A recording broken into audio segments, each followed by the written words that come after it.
Everybody, welcome to this broadcast. What we're going to really go over is something that I think really needs to be understood in a profound and serious way regarding America in prophecy. We have done previous studies that has displayed on this channel as far as prophetically, time wise, and how everything in a linear way lays out for America is identified in prophecy, Revelation 13, image of the beast, lamb like beast, etc. But what people are strangely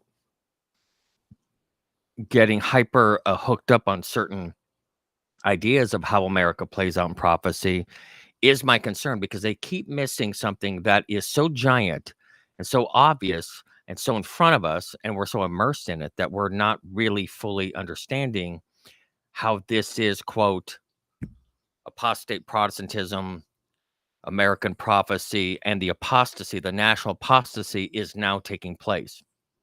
People keep looking for anybody that I know, for the most part, that sees America in prophecy, fundamentally sees American prophecy regarding the conservative element of, quote, Christian nationalism. That's all they see. They're hyper obsessed with that, and that's all they see. But here is the nature of apostate Protestantism. It really was in the soil from the very beginning of the establishment of the Americas. You've always had basically two fundamental ideas of Christianity trying to establish itself in the United States of America from the very beginning. You had this more kind of pseudo intellectual, Neoplatonistic, monastic version of a mystical version of Christianity, which we would call mystical Catholicism, and that really had an influence on much of the transcendental thinkers and deists, etc., from the very beginning, especially when you're getting towards the late 18th century, which is the late 1700s, where you're getting the establishment legally and, in a profound way with the Declaration of Independence and the Constitution. You are really getting two versions of Christianity that is vying for the heart and soul of the United States of America.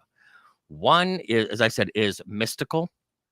One has a view in which sees everything as a kind of what I mean by Neoplatonism is the idea of Plato's thinking of what God is, and this kind of more pantheistic view, and this very what I mean by mysticism is the idea that things aren't literal. There's no literal second coming of Christ.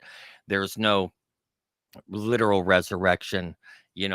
What you're going to get is this kind of energy that moves through society and expresses itself through humanity, and it's centralized in this thing what we would call humanism.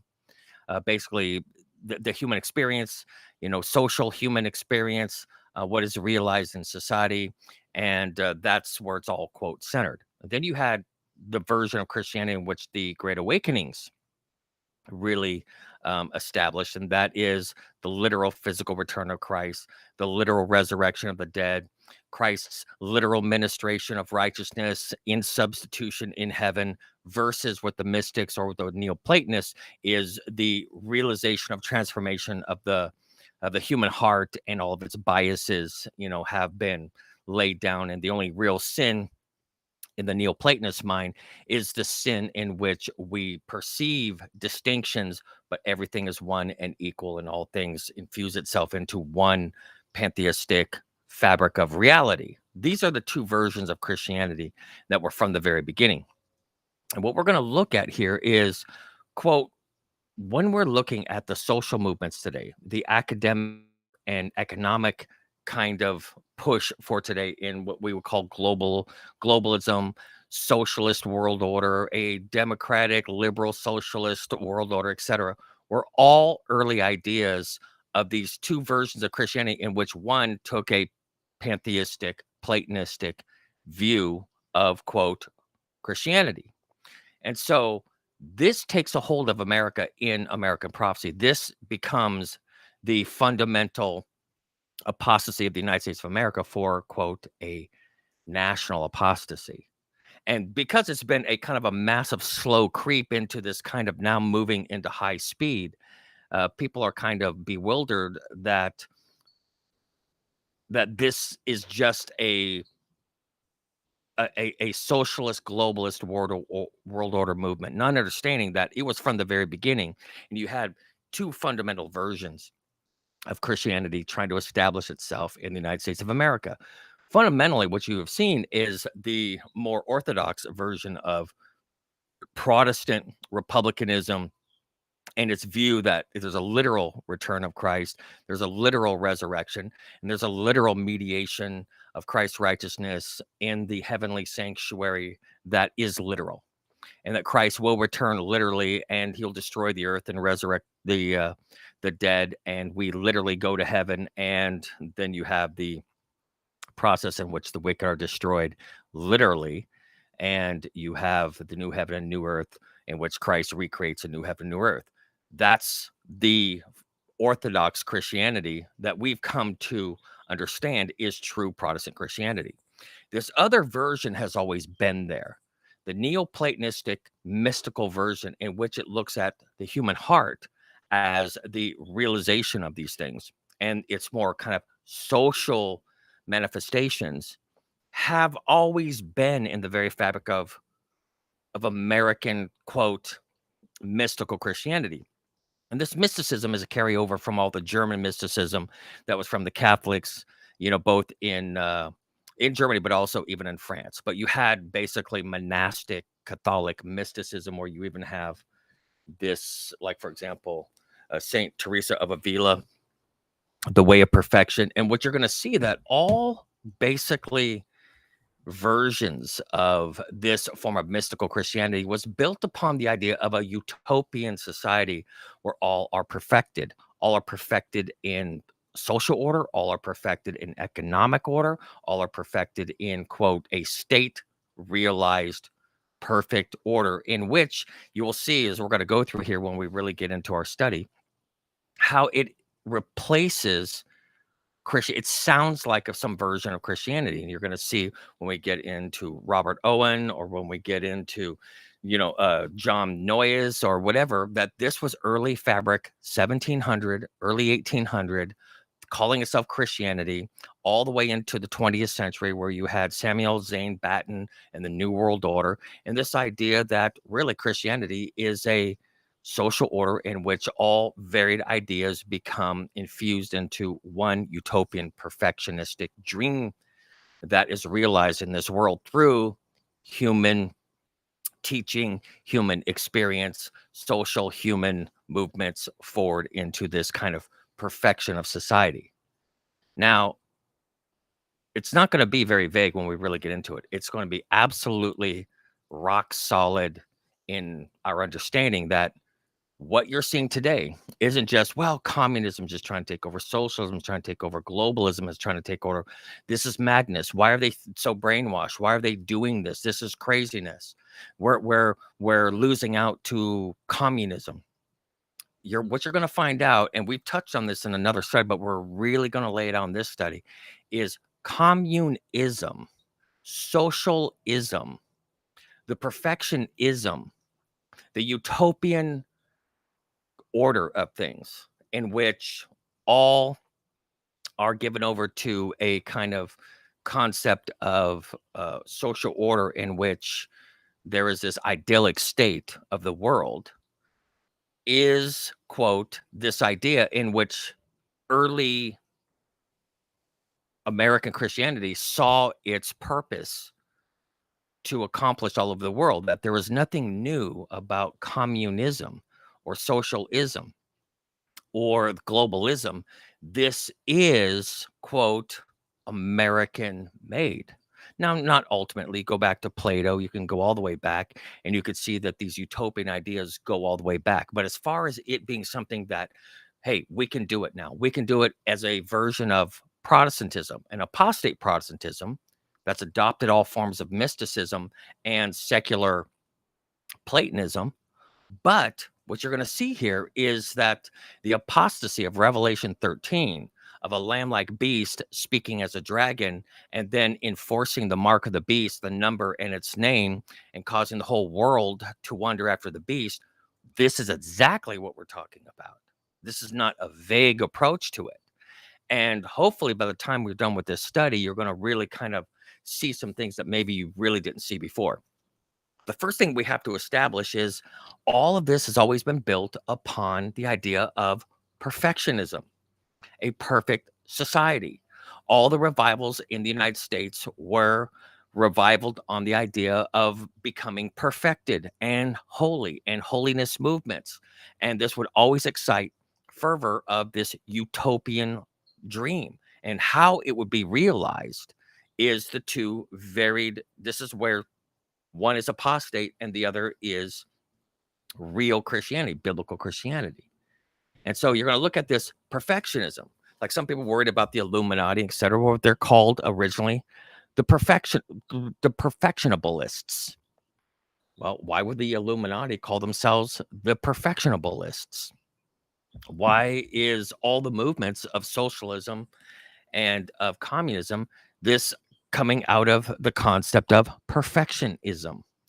And how is that perfection worked out? And what constitutes that quote perfection? Well, this is what we're going to have to get into when you're looking at these early American quote Protestants that say, hey, listen, I don't believe in a literal return of Christ. I don't believe in a literal righteousness that is alien to human beings. That has to be mediated through a substitute and an intercessor. That these are things to be realized in our society, in our participation as individuals in this society, realized in this idyllic state on earth. So you're going to see when we get into these types of materials, I really want you to become familiar with writings of the utopian socialists, right? A new view of society and who they are. Here they are, Robert Owen. You have all these folks I really want you to look at. Here's another one, for example. These are some of the research that I've been doing. I really want you to see this. Okay, this is John Humphrey Noyes and the society that he tried to create. Owen tried to create a certain society as a model of what this, quote, Christian perfected order comes from. And they both come out of these perfectionistic movements. And then you have a lot of people concern themselves with the New World Order, not understanding that this is a Christian book. This is where the term came up from these other teachings.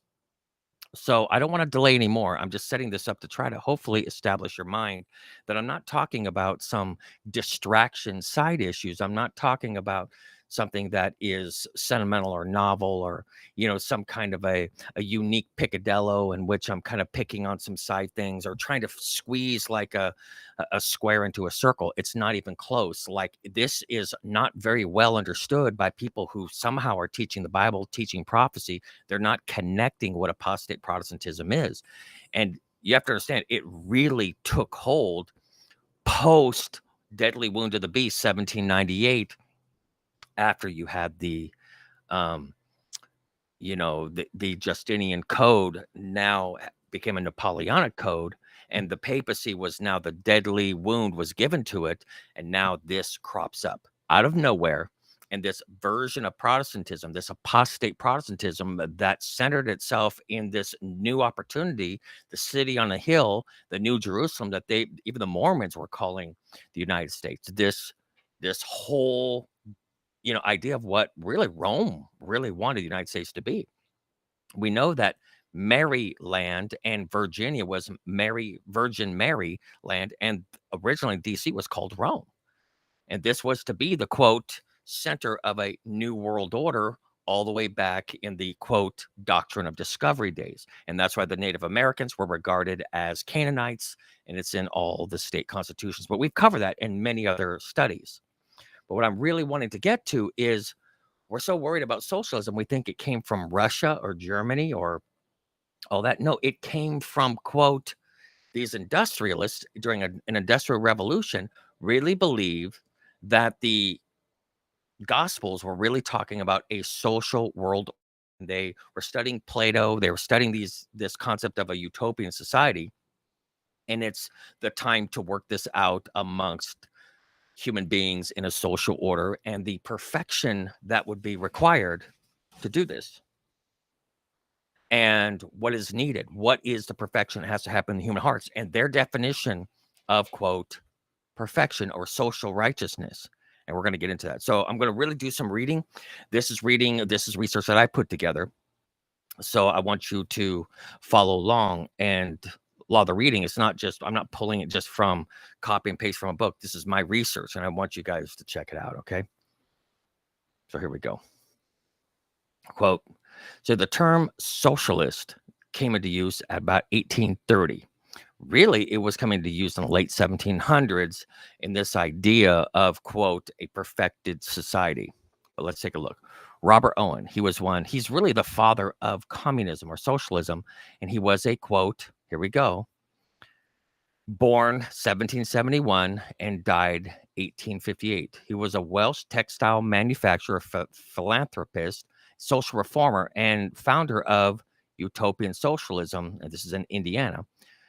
And the cooperative movement. Owen embraced socialism. In other words, he even coined the whole idea in 1817, a turning point in his life in which he pursued, quote, a new view of society. Okay.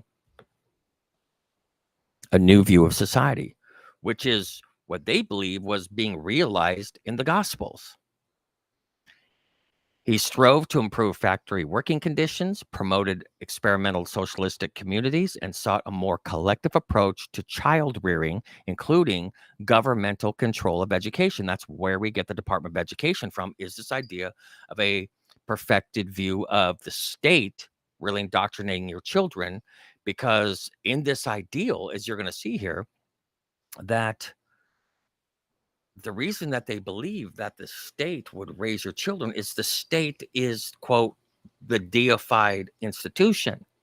Just like children, quote, in the idea of the Bible will be taught personally of God, that the parents will not be doing that, that God himself will raise up children in the resurrection and he will personally train them. Angels will train them. These others, that they're now children of the society of the New Jerusalem. And you'll see it's the same thing with why they were allowing sex, even in these little supposed Christian societies, this free love concept where you're able to have sex with whomever, is this idea that there was no marrying and giving in marriage in heaven. Therefore, every woman was the wife of the man and every man was the husband of all women. And so there should be this open, free expression of sex and love. And they still saw this self as strict perfectionism. They're literally bringing the heaven on earth and realizing it in this society. And you will see that this is utopian socialism. This is where all of this stuff comes from. And now they believe that this is a version of Christianity. They really do. As you're going to see, even the politicians believe this is true Christianity. There is fundamentally, it's a progressive leftist Christian that really believe, no, this is true Christianity. And anyone who fights against it is fighting against the realization of what America was supposed to be. They really believe that this is patriotism to fight for these ideas. It's going to sound crazy, but let me go through it and you'll see. So, in 1824, he moved to America and put most of his fortune in an experimental socialistic community at New Harmony, Indiana, as a preliminary for his utopian society. Like, this was his test balloon. It lasted only about 2 years. And in 1828, Owen returned to London, where he continued to champion the working class, led in developing cooperatives and the trade union movement. A lot of people don't even understand that the unions, the trade unions, are a big part of this apostate Protestantism, this idea of creating the perfected social order. And a lot of people are like, yeah, I'm a little suspicious of the trade unions because there's mafia control and there's, this kind of corruption of power, et cetera, like this. But they don't understand that it's a part of this view of Christianity that they really believe it's all about. And you're going to see here, it's all about advocating for the underclass. And it appears to be this kind of unionizing or finding like kind of power in numbers and then politicizing everything, that this is the divine process. This is God's divine institution of these social or movements. But let me just read on.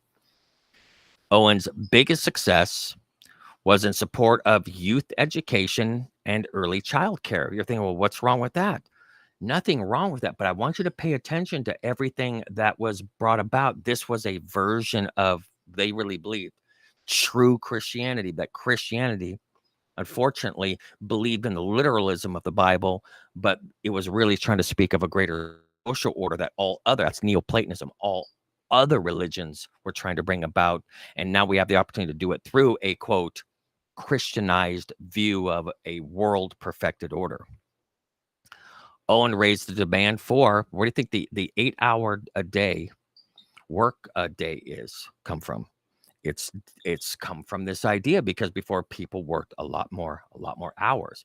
So it should be for leisure, for spending time with your family. I'm not saying all this stuff is bad. I'm just trying to help you to understand this was all, everything you saw in the trade unions, for your holidays, for your work week, for how societies run in general, economics and everything else, was a part of a Christian utopian order.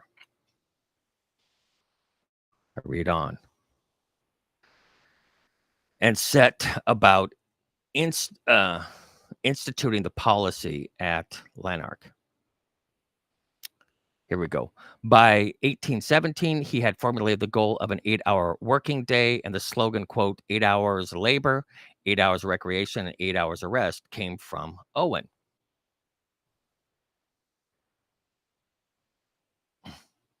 Hey, John, good to see you. So here we go. Owen also proposed that each family have its own private apartments. So this is where you get our welfare system from, and the responsibility for the care of its children up to the age of 3. And this is where we get this idea of, taking care of the families through the welfare system. But the state raises your kids, and the teachers and the teacher unions and etc., who are really controlled by the state, has more right over the ideology of your children than you do. And a lot of people are surprised that that's cropping up now, but that has always been a part of this apostate Protestant false idea of America's role in bringing, quote, this Neoplatonistic Christianity version to the world, to enforce it upon the world, as you will see in Revelation 13, that causes all who do not receive this order should be killed.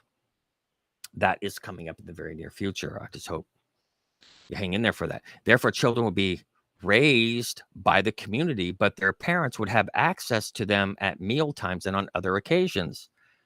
This is all the way back in 1817. This is a part of core fabric of academics and also the ideology of what is America's role in the world.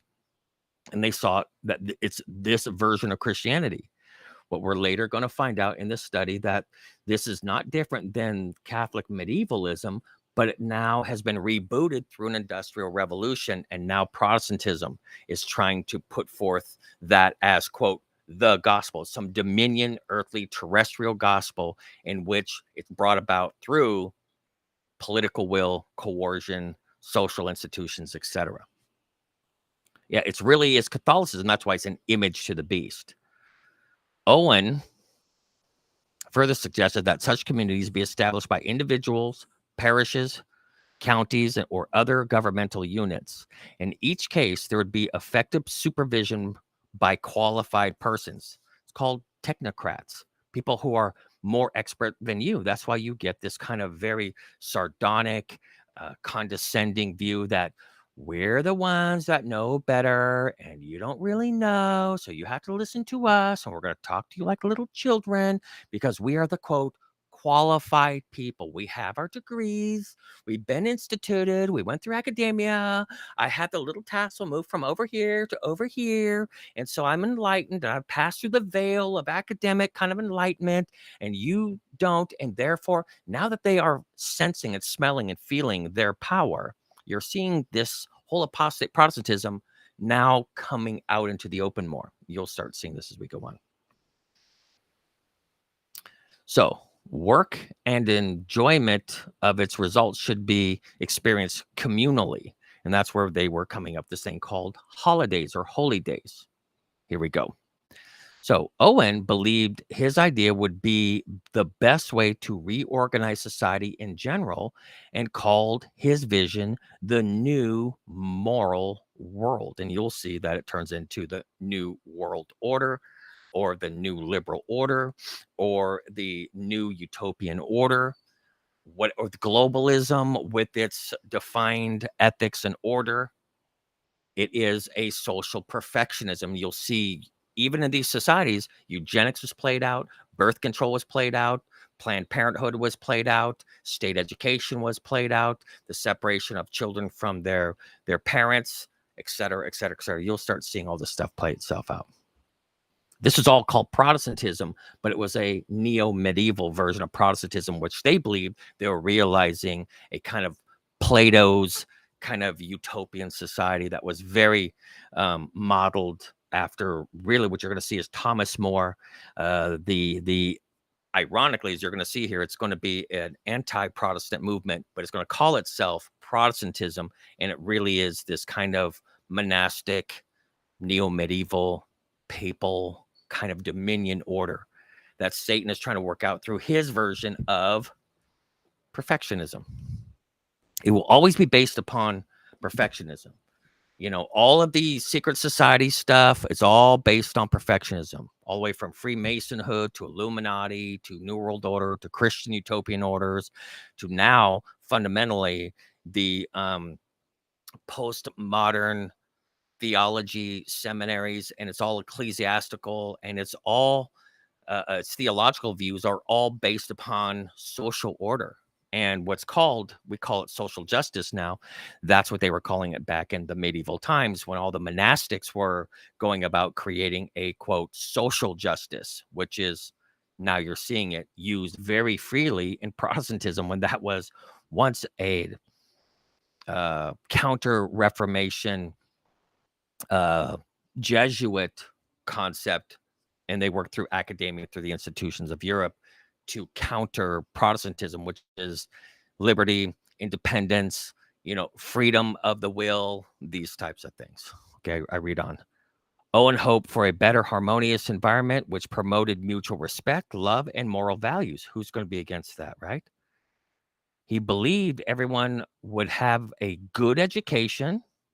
You have right to education. In fact, they should pay off all of your college debt or as much as can be paid off, a better living condition in order to live righteously. And you'll see as we go about it, you're thinking, well, what's wrong with this? I'm not saying it's wrong, but just listen to hell is paid with good intentions kind of a thing, as you're going to start seeing here, because they were humanists, you guys. What's a humanist? A humanist believes that if you give somebody all the right conditions, they'll do the right thing. The Bible says man is corrupt in the heart, that the heart is desperately wicked. It is so corrupt that it's something that you can't even rightly assess, that it is an unknowable, deep, dark chasm of deception, and you yourself cannot rightly assess even the wicked, because you're estranged from the womb. You're instantaneously corrupt by nature and by state. We are all failed sinners, and we need the work of Jesus Christ to stand in our place. We need the Holy Spirit to teach us that to stand in the perfection that God is requiring is more than social perfection, more than just even our ethical, moral kind of views and how we behave in society. It's a perfection that could only be attained to through the perfection that Christ worked out in his own body and is mediating in our behalf. This is against that. This is a turn towards the heart of man.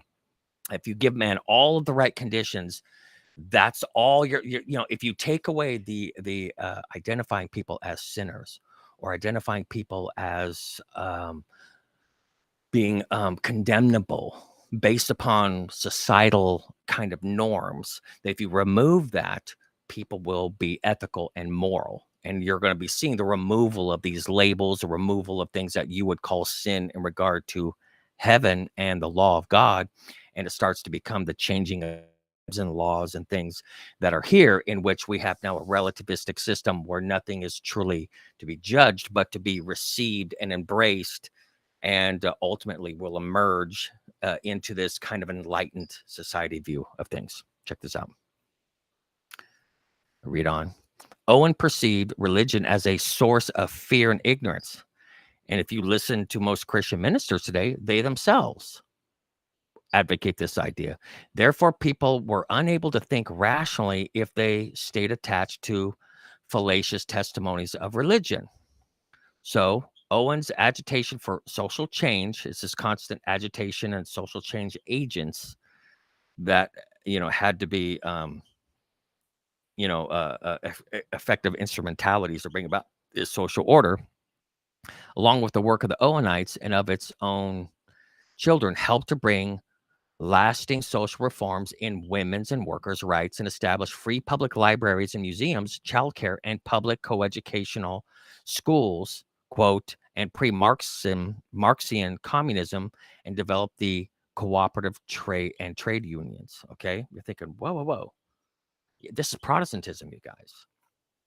This social order of utopian socialism is Protestantism. And so, hey, women's rights, no problem.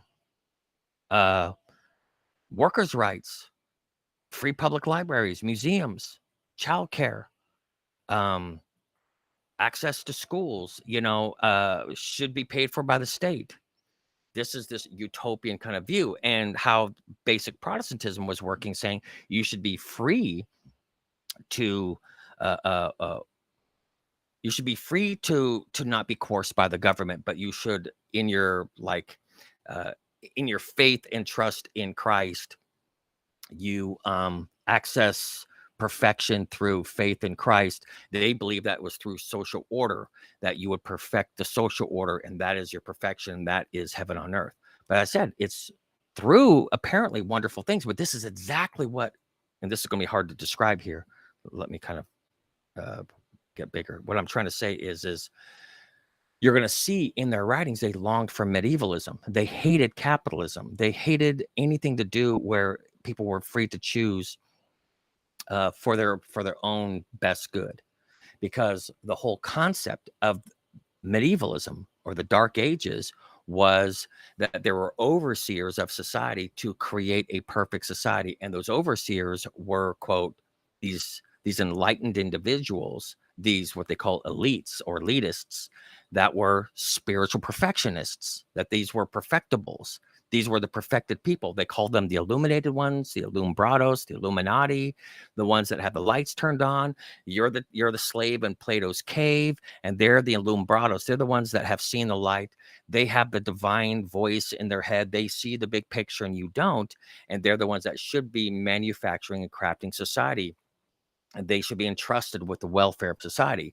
They believe that entrepreneurialism, freedom of the will, all are equal under the law. Unfortunately, that gives people too much freedom, and you don't have social justice, which is these people putting their finger on the balances, on the scales, to create a perfection in society as they deemed,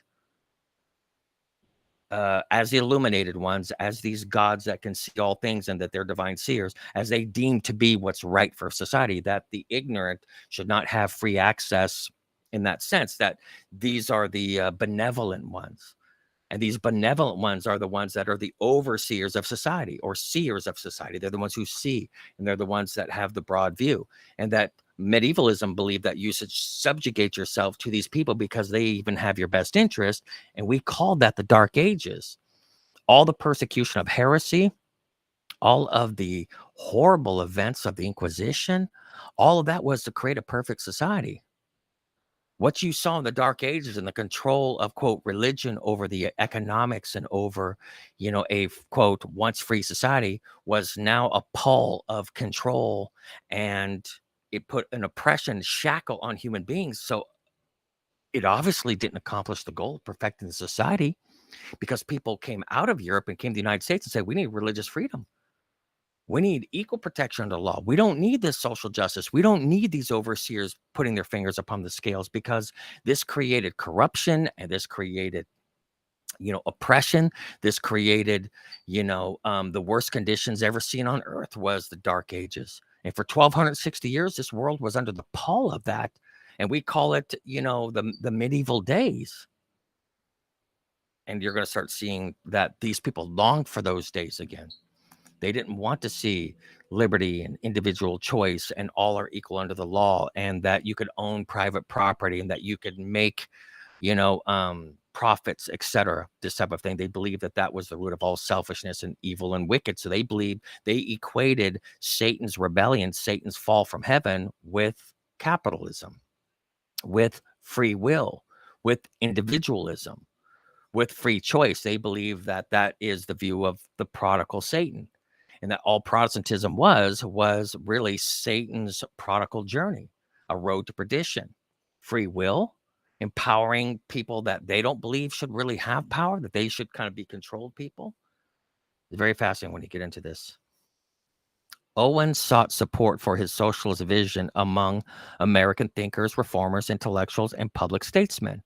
On February 25th, and on March 7th in 1825, Owen gave addresses in the U.S. House of Representatives, to the U.S. Congress, and others in the U.S. government, outlining the vision for the utopian community at New Harmony and his socialist beliefs. This was something that many people listened to very intently. And a lot of people have two views of America. You're starting to see now, which is very fascinating, is the two views of America. The America that you have to understand, one party believes, no, we have the American vision, and the other party, no, we're socialists. We have the American vision. It is a pseudo Christianity that is minus all of the nasty details of sin and righteousness, according to heaven's standard. But it's a social perfection. It's a ethic within human society and the human heart. We're the true American vision, and the other is like, no, we're Protestants, and we believe in republicanism and freedom and liberty, etc. And for people to live, in a law system in which justice is blind, etc. And both really do believe that they have a version of America that is true. One is socialist, and the other is Republican Protestant. One is more socialistic and Neoplatonistic and more utopian, and the other is more individualistic, etc. And now we're making the big push towards this huge Neoplatonistic apostate Protestantism, as you'll see as we go on here. So the audience for his ideas included three former U.S. presidents: John Adams, Thomas Jefferson, James Madison, the outgoing U.S. President James Monroe, and the President-elect John Quincy Adams. This was his audience. This was the people that were really considering the very earliest stages of the American vision and its ideal and its role in the world. These were the things that they were considering. His meetings were perhaps the first discussions of socialism in the Americas. They were certainly a big step towards discussion of it in the United States. Huge part at its very birth, you guys. This is a lamb-like beast that grows with two horns and speaks as a dragon. Owenism, among the first socialist ideologies active in the United States, can be seen as an instigator of the latter socialist movement. And you will see here, do you know who was in attendance in New Harmony in Indiana those 2 years when Robert Owens was developing this social kind of experimental test balloon? This is Engels, who Engels and Marx wrote the manifesto for communism. And he says, this is it. This is it. This is it. This is what German Romanticism has been looking for. This is what Zionism has been looking for. It's this idea of this pseudo-Christian version of the book of Acts. And even Moses, it was this kind of everyone shares their wealth. Everyone kind of, participates in this kind of great nation in the desert kind of a thing where all share of their wealth, all share of their resources. This type of thing is very idealistic, and it's very utopian in its view and in their minds. But this is the biblical model. This is really what's in the minds of these people. Let me play it out. And maybe you might even share, like, just going, Dave, I see it sounds great. When do we get started? Let me keep reading on, okay? In 1854, at age 53, Owen converted to spiritualism after a series of sittings with Maria B. Hayden an American medium credited with introducing spiritualism to England. He made a public profession of his new faith in his publication, The Rational Quarterly Review, and in a pamphlet titled The Future of the Human Race, or Great and Glorious and Future Revolution to be Effected through the Agency of Departed Spirits of Good and Superior Men and Women. Yeah, it goes there. And you'll see why he would think that this is a continuum of his view of things, because it's pantheistic. It believes in the immortality of the soul. It believes that all spirits and all cosmic beings are pushing, even aliens and etc., are pushing towards a perfected, idealistic, fifth dimensional society. And you'll see that this is where it's going to go. You're going to eventually, I really believe this, eventually we're going to start seeing kind of alien manifestation stuff. It's all going to be, well, hey, this the Bible is trying to find some version to tell you that, hey, this is where the cosmos is trying to get the world to not destroy itself through, through selfishness and through exploitation of people, and through the perception of differences that causes conflicts and wars and etc. And we're here to impart the cosmic harmony to bring the world through its birthing process to its world order, in which you are now all in perfected harmony with the rest of the cosmos, because we had to hide ourselves from you guys, because you guys were all in this child adolescent state, in your in your conflicts and in your wars and in your in your greed and your sense of possession and all this. And John Lennon was right the whole time. And, after he died, he ascended to be with us. And we're all here now to kind of create this perfected cosmic world order. And you guys are the only people out of step with it. But we're here to bring you in from a fourth dimensional view to the fifth dimensional view, in which you are all demigod enlightened beings now. And we're unveiling ourselves to share this cosmic participation with you. And we're like, cool. So Owen claimed to have had medium contacts with spirits such as Benjamin Franklin, Thomas Jefferson, and others. He explained that the purpose of these was to change the present false, disunited, miserable state of human existence for a true, united, happy state, to prepare the world for a universal peace, and to infuse into all the spirit of charity, forbearance, and love. That these cosmic beings are going to come back and revisit us, and we're all going to be kind of the true revelation in the mind of Owen and these utopian socialists is we're part of a greater cosmic harmony. And this is all they're saying, but doesn't the Bible say this though? There's unfallen worlds out there, and we shall all be in harmony with it. And we're being brought about through a cosmic resurrection, a cosmic renewal, and a new heaven, new earth. And that's why we're going to get all this Green New Deal stuff. This is all the way back in the early 1800s. Hey, no more exploitation of the land, no more exploitation. I'm not saying all that's good. I'm just saying, though, that this whole childish dream idea of utopianism is Protestantism, and it's going to be, why are we fighting with Catholics? They believe in the same medieval concept too, and we have to work it out through our institutions. And anybody that's trying to keep the old order of things are dinosaurs, and they're keeping these old paradigms that's going to eventually destroy the world, destroy our societies, and ultimately create the self-annihilation that we're headed towards. And so they really believe, these utopianists really believe, that they're diverting us from that path. As you're going to see here, that there is two views of America, and one is finally taking over, and it has an incredible rhetoric behind it. And it's a very seductive idea, but it's not going to play out. It's going to turn into a dystopian nightmare. And you're going to see this even in these kind of utopian societies. They always turn into that. You saw it in many other experiments through, Marxist, Leninist, communistic, even, all the experiments through the 20th century. And you saw its miserable failure, and everyone's saying, but it wasn't done right. And you're going to start seeing that it always turns into this. and God has the bigger, more epic plan. And this other ideal is what Babylon was trying to accomplish. This is what the Tower of Babel was trying to accomplish. Actually, really.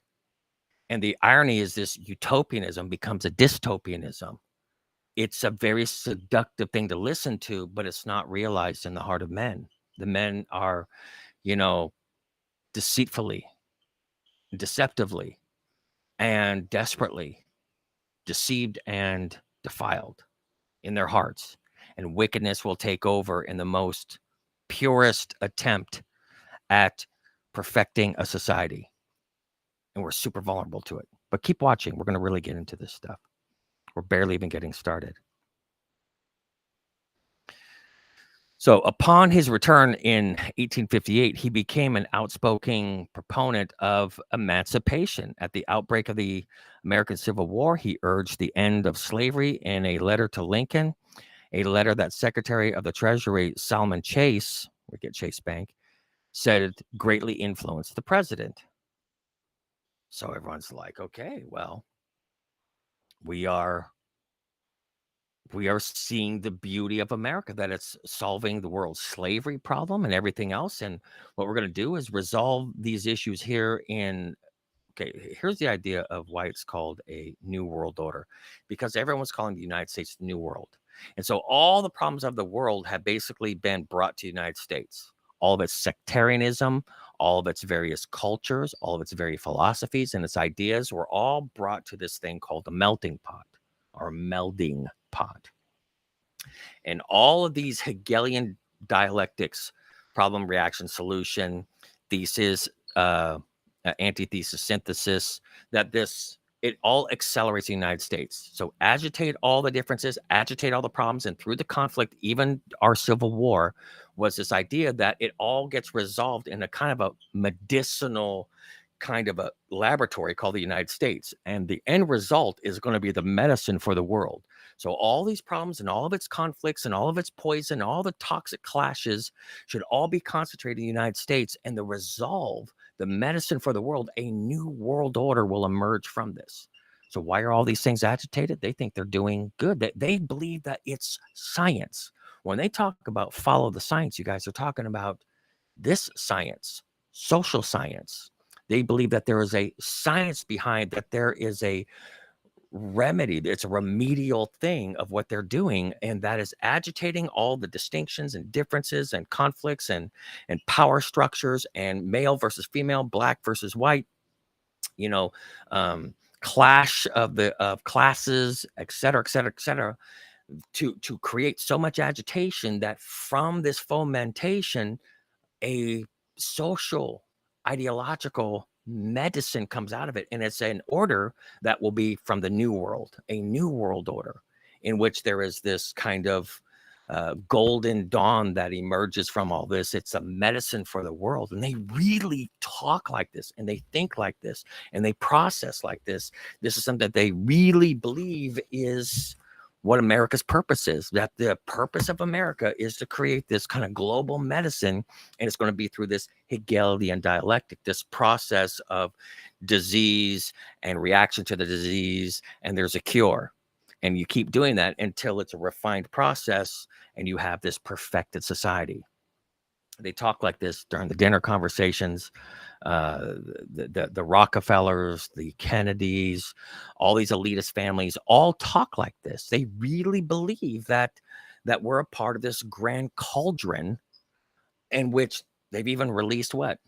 Disease, medicines, vaccines, and all of these various things are unleashed upon us. And through the process, we're the guinea pigs for the perfected medicine in every sense of the word. If it's ideological, if it's spiritual, if it's psychological, if it is societal.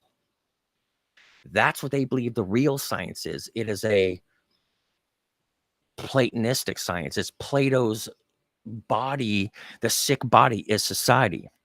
The real specimen isn't us individually, but it is the body politic. It is the corpus of human order. That this is a treatment, a medicinal treatment and cure that is for the ills of humankind, mankind, and they see society as one collective human being. And they really believe that we can be a united body, a human-esque societal order, but we have to go through these crises to create this kind of ideological social immune system so we can be, quote, a perfected society. And you're thinking, David, this is madness, David. You've lost your mind. Now, this is not what I'm thinking. I'm describing what they write about, what they talk about, what their publications are about, what's in their academic journals. What the entire philosophy is about is this. And they really believe that this is Christianity. They really believe that this is Protestantism. They really believe that this is the concept of Americanism. They really believe that this global order will be realized through and in the Americas, and you're going to see the role that it's going to play in Revelation 13. Super fascinating. Misguided. Listen to this. So Josiah Warren, a participant at New Harmony, this was Owen's, experimental test balloon place, asserted that it was doomed to failure for lack of individual sovereignty and personal property. So this whole idealistic thing, it only lasted a couple years because it was doomed from the beginning. And this was one of the participants, not just an outside critic. In describing the community, Warren explained, "We had a world in miniature. We had enacted the French Revolution over again with despairing hearts instead of corpses as a result." You guys, I'm going to do a whole study on how the French Revolution is going to be a picture of this thing played out globally. Pay attention to this. This is huge, what I'm sharing with you guys. It might not make a lot of sense now. Go back and rewatch the video. It appeared that it was man's nature, own inherent law of diversity that had conquered us.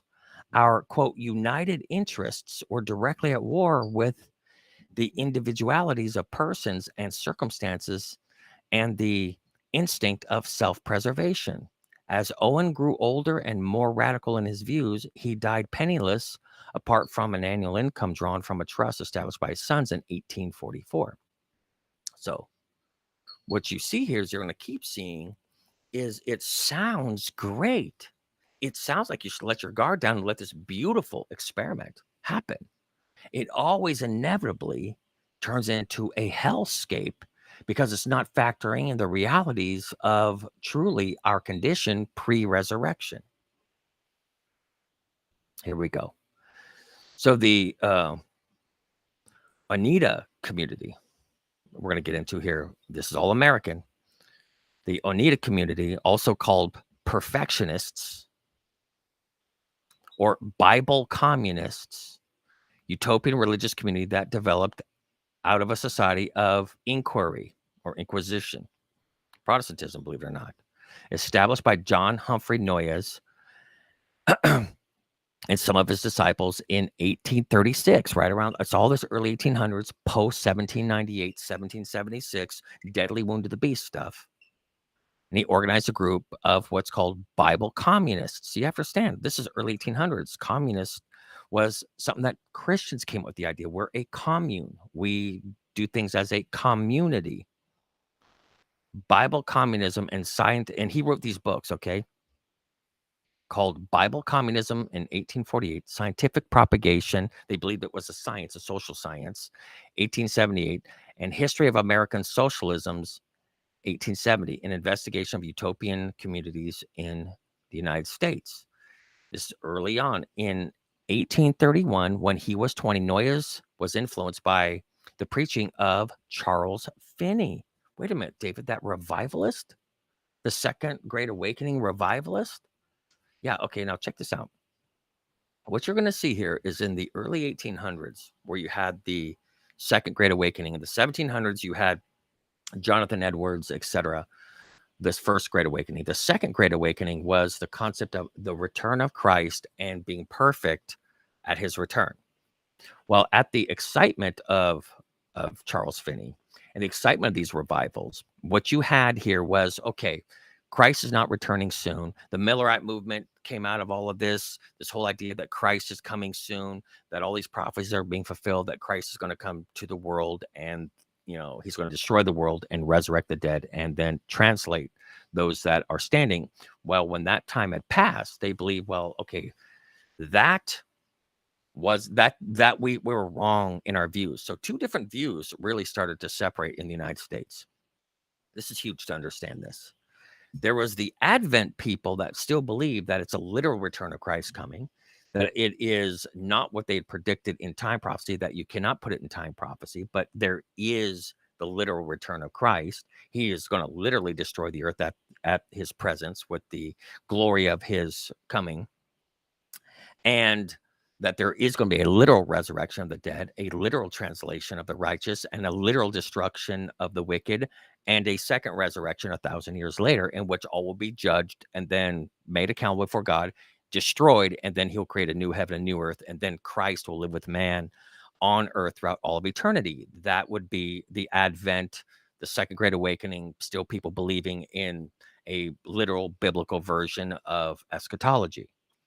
And then a whole other group developed in the United States, which were disenchanted by that idea and believed that through an industrial revolution and through social programs and institutions, that it's a heaven on earth scheme through humanism and through institutionalism and through the passing of laws and social justice movements. And they were borrowing from the mystics and from the monastic medieval writers of a version of perfectionism that will be achieved through social, societal ideologies and enforcement, through economics, through various other institutions. And it's going to be realized through the great New Start program called the United States of America, the giant world redo. So everything is New England, New York, New Jersey, New Mexico, New Haven, New Harmony, new everything. Everything was new, new, new. The United States was the concept of all things are made new. It's a new heaven, new Jerusalem, new earth, new age. And new ageism came from, are you ready for this? American Protestant utopian socialists. It's a new age, a new dimension, a new world.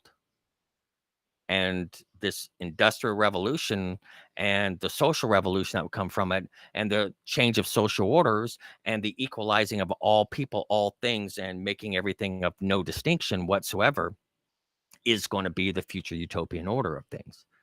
And this was the two camps that divided in America all the way back in the early 1800s, right after 1798.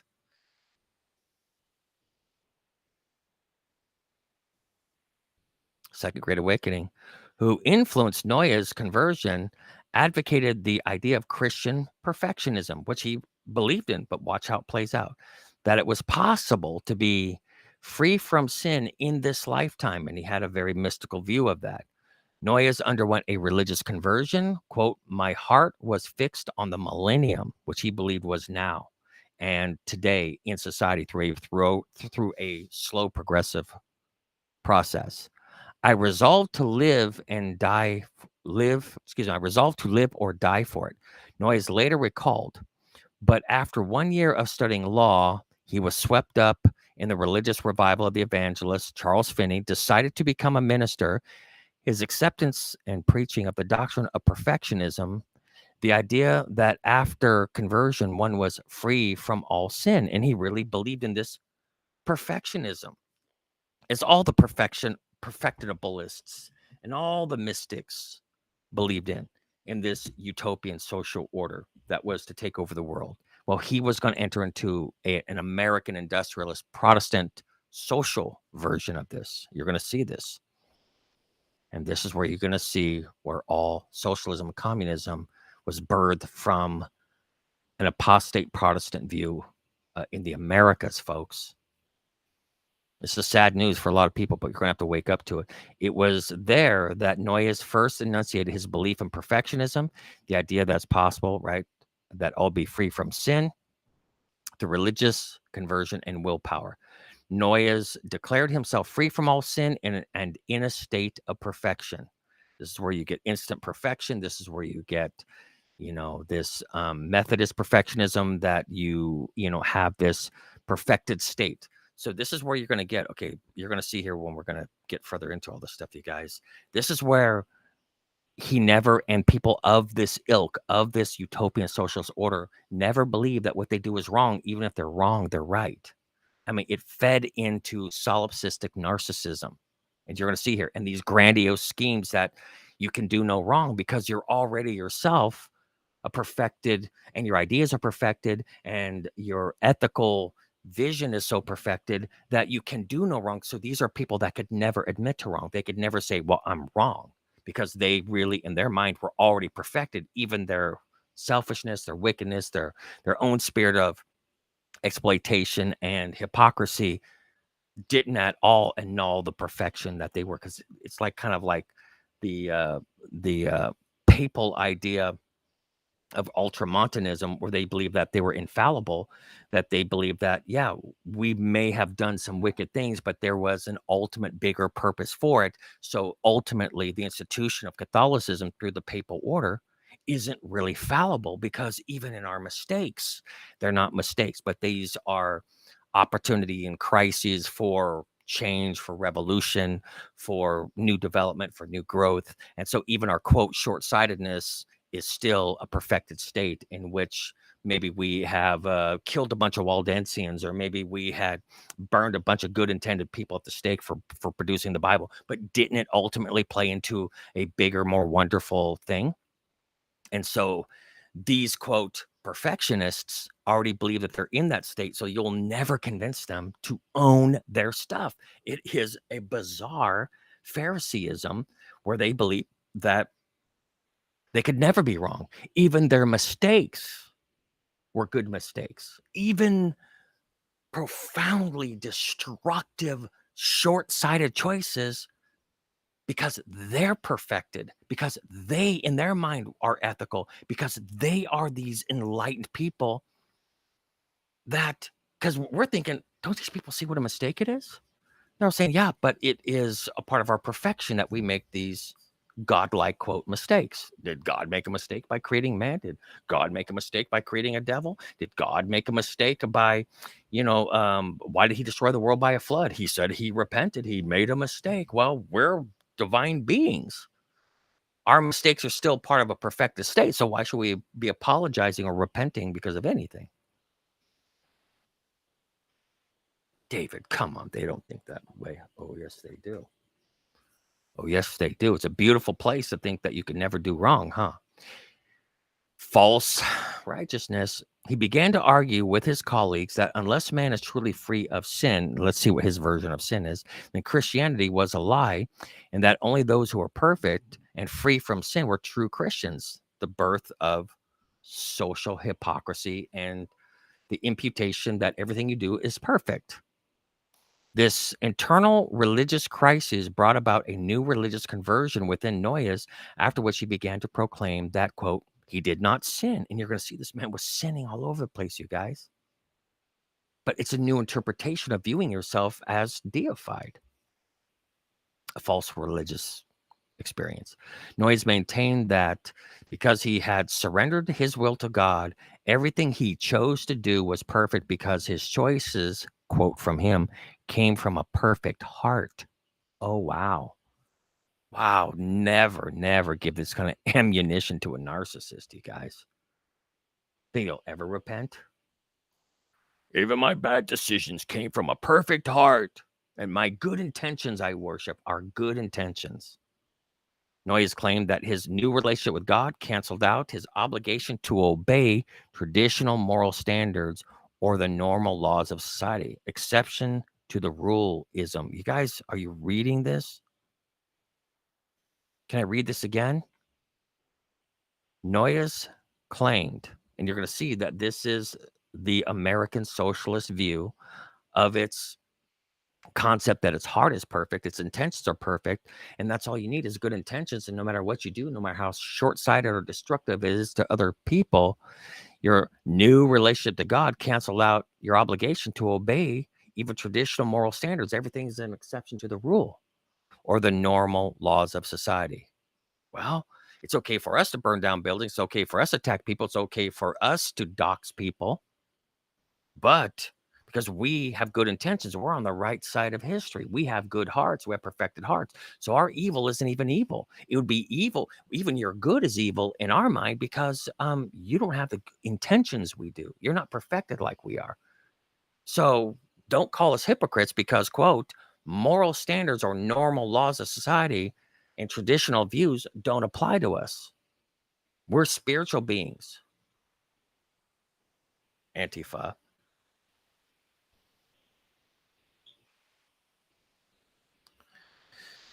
So, as a result, Noyes started acting on impulses from his intuition rather than giving thought to his actions and consequences. Please tell me that you don't see this as the religion of American socialist utopian fake spirituality that's even taken over the postmodern Protestantism now. I read on. On February 20th, 1834, he declared himself perfect and free from sin, just like every other narcissistic hypocrite. This is the father of utopian socialism, Protestant, America version. Noyes made what he considered a major theological discovery while attempting to determine the date of the second coming of Christ. Noyes became convinced that the event had already occurred. His conclusion was that Christ's second coming, because this was all around Advent view of things. It's around Advent views, millennial views, and the concept of whether or not we are immortal beings already versus what the Bible was saying, which is you're mortal, you are fallible, you are sin filled, and you have to wait for a literal resurrection at the return of Christ, literally, so he can literally give you a new being, a new body. His conclusion was that Christ's second coming had already taken place in 70 AD, and therefore mankind was now living, and this is where the term came from, in a new age. New age, David. New ageism is talking about uh, uh, psychics and hugging trees and stuff like that. You guys, that was a version of Christianity. The golden dawn or the new age was this view. And they believed that they were this new, realized, utopian, enlightened, Platonic, philosophical, scientific, social science view of the Bible, in which they believed that they had a new, clarified vision of what the Bible was really saying, that it was talking about a pantheistic infusion, liberation theology, illuminated awareness and sympathy and empathy, plight of society and social ideological responsibility that they have to create this perfected social state. They really were hopped up and ginned up on this idea.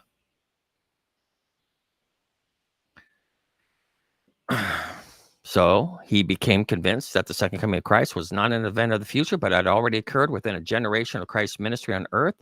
And in 1847, at a time when revivalist belief in a new coming of Christ was at its height. This is in the early 1830s, 1833 to 1844. And what happened is, you guys, American Protestantism went in two directions in the 1830s and 1840s. One direction, utopian, socialistic order. Industrial revolution, utopian, societal.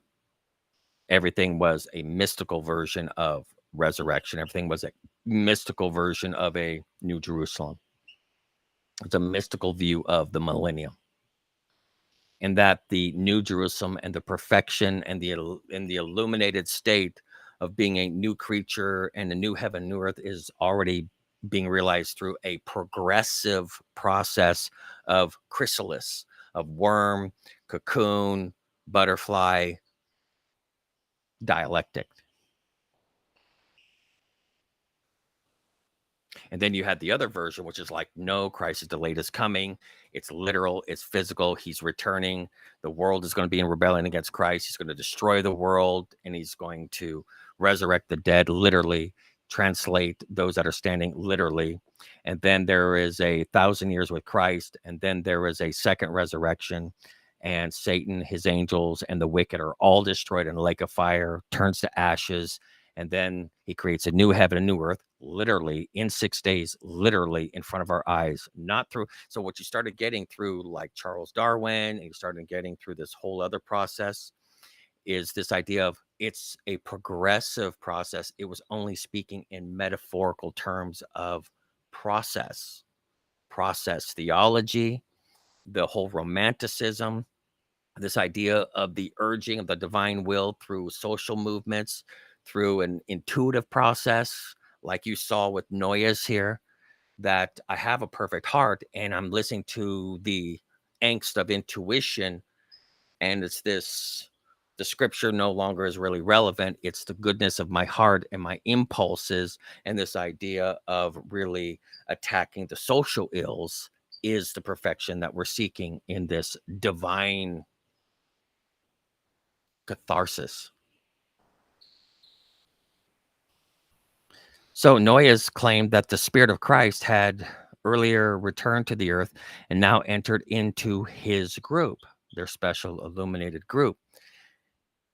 He then wandered around the Northeast talking to other perfectionists. It's all based on perfectionism. That's why you're going to see a total, like you're seeing now. Aren't you seeing, like, unless you toe the line ideologically, unless you say all the right things and think the right things and do what you're being told through these divinely ordained institutions, be it the World Health Organization, that they believe really is the Protestant mind. They believe in the Rockefellers all said, we're Protestants, and God gave us the vision for a new world order. And we're going to carry out what Catholicism could not do. We're going to do it through the institutes. We're going to do it through the Hegelian process. We're going to bring about true Protestantism to this world. Read the writings of Rockefeller. He preached every Sunday in New York. This is what they really believed was Protestantism. And you had this Platonistic, mystical, spiritualistic view. And this is the apostasy.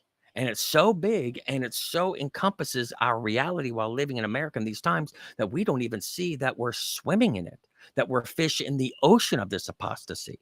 We keep looking for it like it's in some kind of identifiable, kind of labeled can at the bottom of the ocean. And we don't realize that the ocean itself that we are existing in, and in what you're seeing in social media, you're seeing in news media, you're seeing in ideology and in politics, you're seeing in education and academics, you're seeing amongst the political will and everything else. It is so absolutely encompassing that we don't realize that we are trafficking in the medium of this apostate Protestant American New World Order apostasy that's already happened and happening. And now you're going to start seeing some of its more sick and twisted and dangerous elements of it that we'll be bringing up as we continue on with the study. This is Catholicism, but it got a reboot by calling it Protestantism. But this is medieval Catholicism.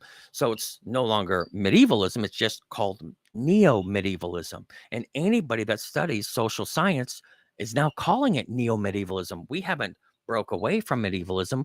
We took a severe U-turn, a hairpin U-turn into medievalism, but now it's a technocratic globalist view, and we're all go on this thing because now it's got the Protestant label and it's reaching over the hand, take the hand over the great abyss that was once the difference between Catholicism and Protestantism, and is now uniting itself where this version of Protestantism is turning all to worship the first beast, as you will see in Revelation 13.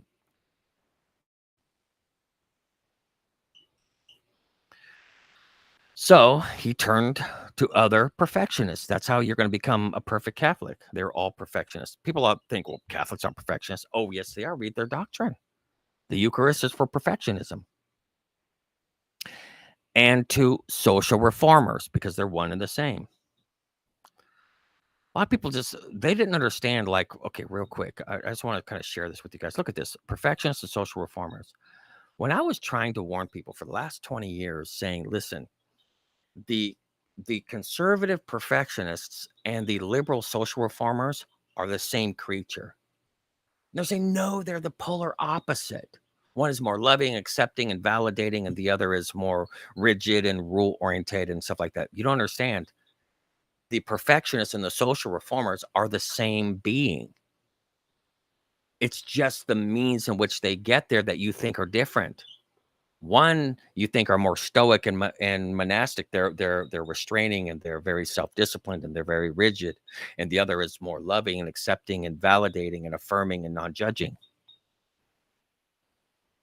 Guys, why do you think Noyes went to the perfectionists and to the social reformers? Because they are of the same mind. It's hard to get a hold of this, but just kind of go for it. With this in mind, Noyes became increasingly concerned with salvation from sin and with perfection. You're thinking, this sounds like anti-perfection. Yeah, this is what they believe is a form of social, ethical, moral perfection in society. Noyes began to dip his toe into political activism, helping to organize in New Haven one of the first anti-slavery societies in the United States. So, the central feature of the community was the custom of holding criticism sessions or cures. Okay, get a hold of this. What they would do is they would, okay, sit in a circle, and this is this Hegelian dialectic thing. They would highly attack somebody and really just go at them, create this crisis in the group, even if it's misguided, even if it's falsely projected upon the person. They believe that this was a cure and created harmony in the group by creating these kind of attack. Like, here's the people to attack, attack, attack, attack. Here's the person to attack, attack, attack, attack. The whole Trump thing, the MAGA thing, the deplorable thing, attack, attack, attack. We found our group. And that through this crisis of fomentation, all of this theses, antithesis, and this whole agitation of problem reaction, and through this medicinal scientific, this is what they say, follow the science. This is the science, that this is the true science. This is science with a capital S. This is truth with a capital T in their mind. This is what they're trying to, this is in their head. This is in all of their literature. I'm just coming out from the deep dive of all this literature for the past 30 years, trying to tell you guys what it's saying and trying to boil it down in its essence.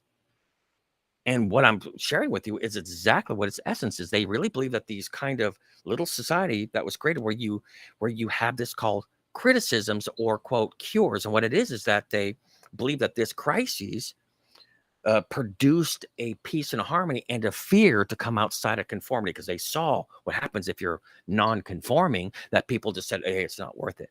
And this created, quote, new harmony. It was a new haven. We did it through World War I. That didn't work. We tried with World War II. Now it's the war on terrorism. Like, create this huge thing. We got to have our evil, our Bin Laden or Hitler or whatever it is, or Trump or whatever it is. And then we attack and attack and attack and create all this. It doesn't matter if we're wrong because we have perfected hearts. Our intentions are good. We have a great moral ethical. We don't want the bad man. And then through the crisis and through the flotsam and jetsam and the tragedy and the reign of terror and the heads rolling and the blood all spilled and the destruction and the ruin and the rubble of it all, will come a phoenix of peace, order from war and chaos. That to them is the medicine, is the cure. That is what's going to bring about an eternal, global, cosmic world harmony. So it's not bad to attack and to project and to transfer and to scapegoat and to completely be hypocritical and to completely be wrong. It's not bad. Their intentions are perfect. Their heart is perfect. They're trying to fight bad things. They're fighting fascism now. This is the rhetoric. And people are like cheerleading, yeah, I'm a good person. I'm fighting fascism now. Yeah.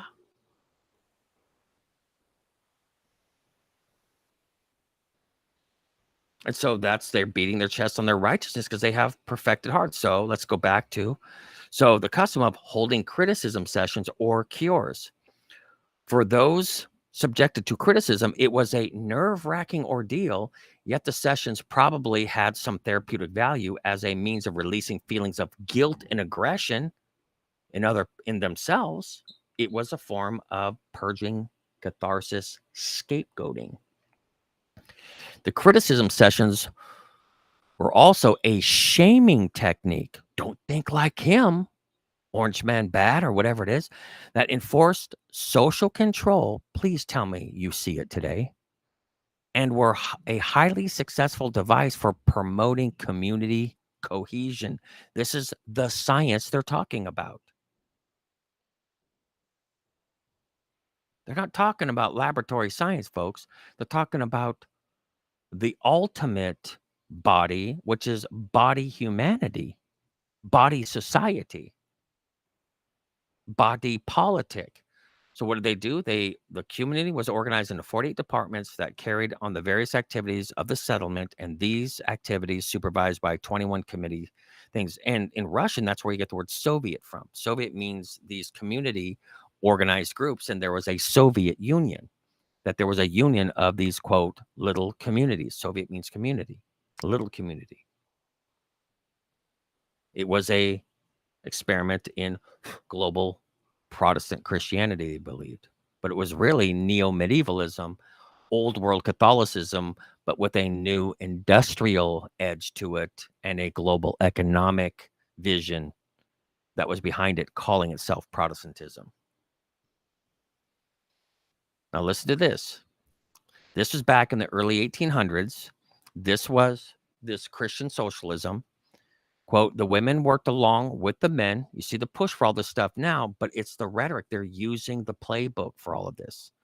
For practical reasons, they cut their hair short and wore trousers or short-skirted tunics. The proliferation of new institutions such as poorhouses, in other words, a social welfare program, and asylums for the insane during the antebellum era are demonstrated. In other words, they created all of these social institutions. What are you doing? Dog. So the tension was between liberation and control in the era's reform movements. Like, we're supposed to be free and liberated, but there's all these controls. And it created these crises because they always fail because it never takes into account people's desire for independence, freedom of will, and individualism. And you're seeing that conflict happening right now. And it always will. It tore apart these, quote, little experimental communities. And then it turns into a tragedy and everyone goes poor, like in all of these socialistic experiments. And turns violent because of people's desire to be free thinkers and to be free agents and to not be coerced into a straitjacket of imposed ethics. I hope you're getting a hold of, we're not just talking about the early 1800s here. We're not talking about late 1700s or early 1800s, and it was relegated and somehow bottled in that era. This is the rhetoric. They're still believing these playbooks. They still see this as American Protestantism, and all of this was taken from the German, French, monastic, Catholic, medieval romantics.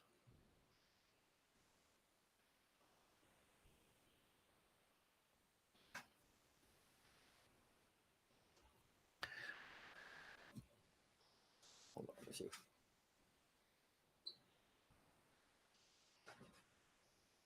So, I'm sorry, the dog. What do these reformers commonly believe about prisons and asylums? These institutions? That they were able to cure undesirable elements of society. These were gulags. These were re-education centers. These were renewal centers. to lock you up in prisons and asylums, were to lock you up, to reform and transform you, to make you conformed to the norms of this utopian, perfectionistic societal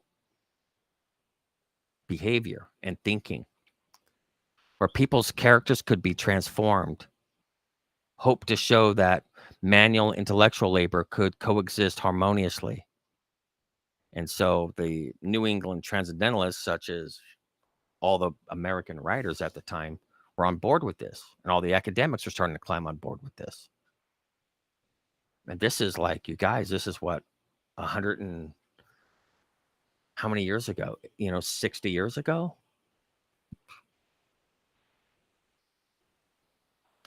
He considered sexual union very important, but rejected monogamy. You think, well, that's what the communists were all into. And the idea that one man and one woman should become closely attached to each other. How is this perfectionistic, in which every woman was the wife of every man and every man was the husband of every woman? So sexual relations were strictly regulated. And you're going to start seeing the Planned Parenthood element to this. And the propagation of children was a matter of community control. Sexual relations were permissible as long as there was mutual agreement and as long as men practice continence so as to preclude pregnancy. Hey, have sex, but don't get pregnant. So they had birth control, and they believed in eugenics and abortion and the controls of children, but sex is for intimacy, connection, union, in this idyllic state of a perfected society.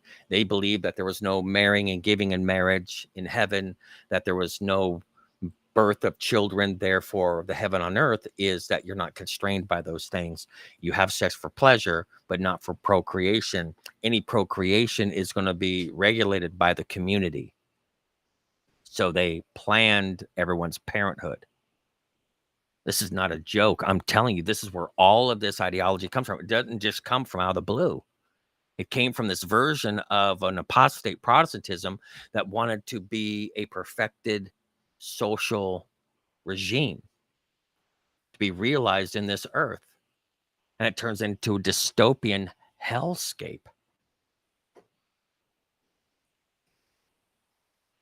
Childbearing was a community decision and was based on selective breeding.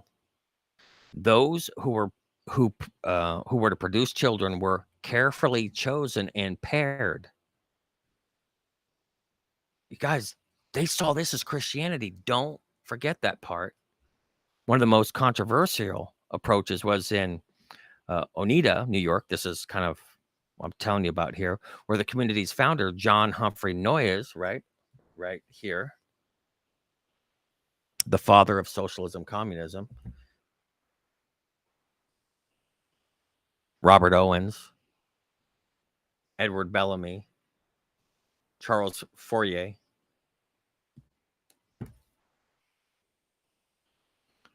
proclaimed the practice of free love. We thought, no, that was the 60s, and that's LSD.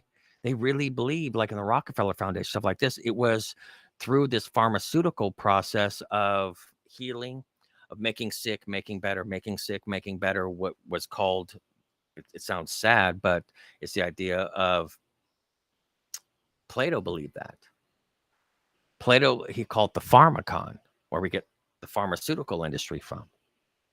That the pharmacon was a perfected utopian society, that it went through this scientific process of being made sick, being cured, given a disease, being cured, given a disease, being cured, given a disease, being cured, literally, socially, ethically, politically, whatever it is, physically, materially, economically, sick, better, sick, better, sick, better, sick, better, until it builds up into a perfected body humanity, body politic, body social. And so this idea in which these pharmaceuticals were a part of this whole thing, they also believed, you think like LSD and ecstasy was like made up accidentally in some hippie's basement? No, these were all professors. These were all academics that made this stuff. These were all people subscribing to this utopian perfectionism, where they really believed that these pharmaceuticals can make you sick, they can disease you, they could heal you, and they could give you an openness of mind, of spirit, of affection, of sexuality, whatever. So Humphrey Noyes was not some dude in the 60s like wearing beads and long hair and listening to Jim Morrison. This guy was listening to classical music in the early 1800s, late 1700s. And this was, we just think, well, in a Puritan society, they never, no, the Puritans were a different group of people.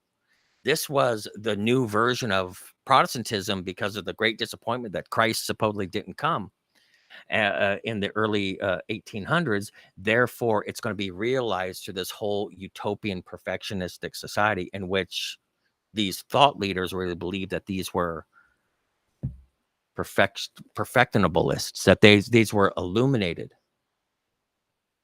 This is where you get the Illuminati stuff from, you guys, that they were the enlightened people. So free love was a big part of it. And breeding for a super race, Ubermensch, Superman, Uber race, eugenics, creating the ultimate. It's funny because these very people will say, go punch a Nazi, but their whole idealism of what a super race is, this is what they believe in. The socialist is a super race. They try to produce it in Russia and in Germany and in Italy and in France and in Spain and in Ukraine and with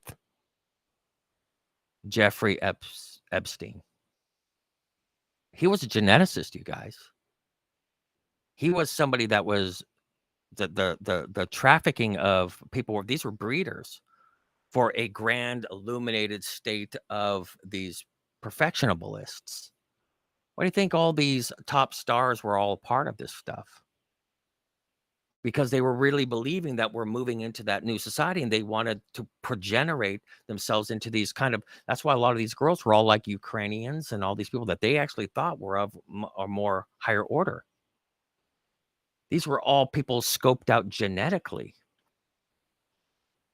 I'm sorry to say it, but a lot of people just think, oh, it was just a kind of a blackmail scheme. No, this wasn't a whole breeding scheme of creating this super race,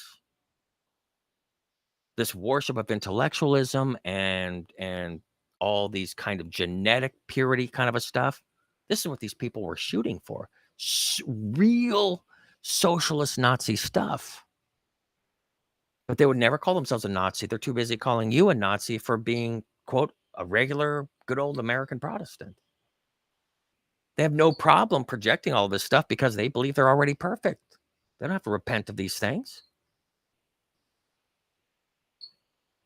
It's chilling to really start seeing these kind of things because once you start getting the template all squared away, it's all acting exactly as it should. Children remained with their mother until they could walk, but were then placed in a common nursery.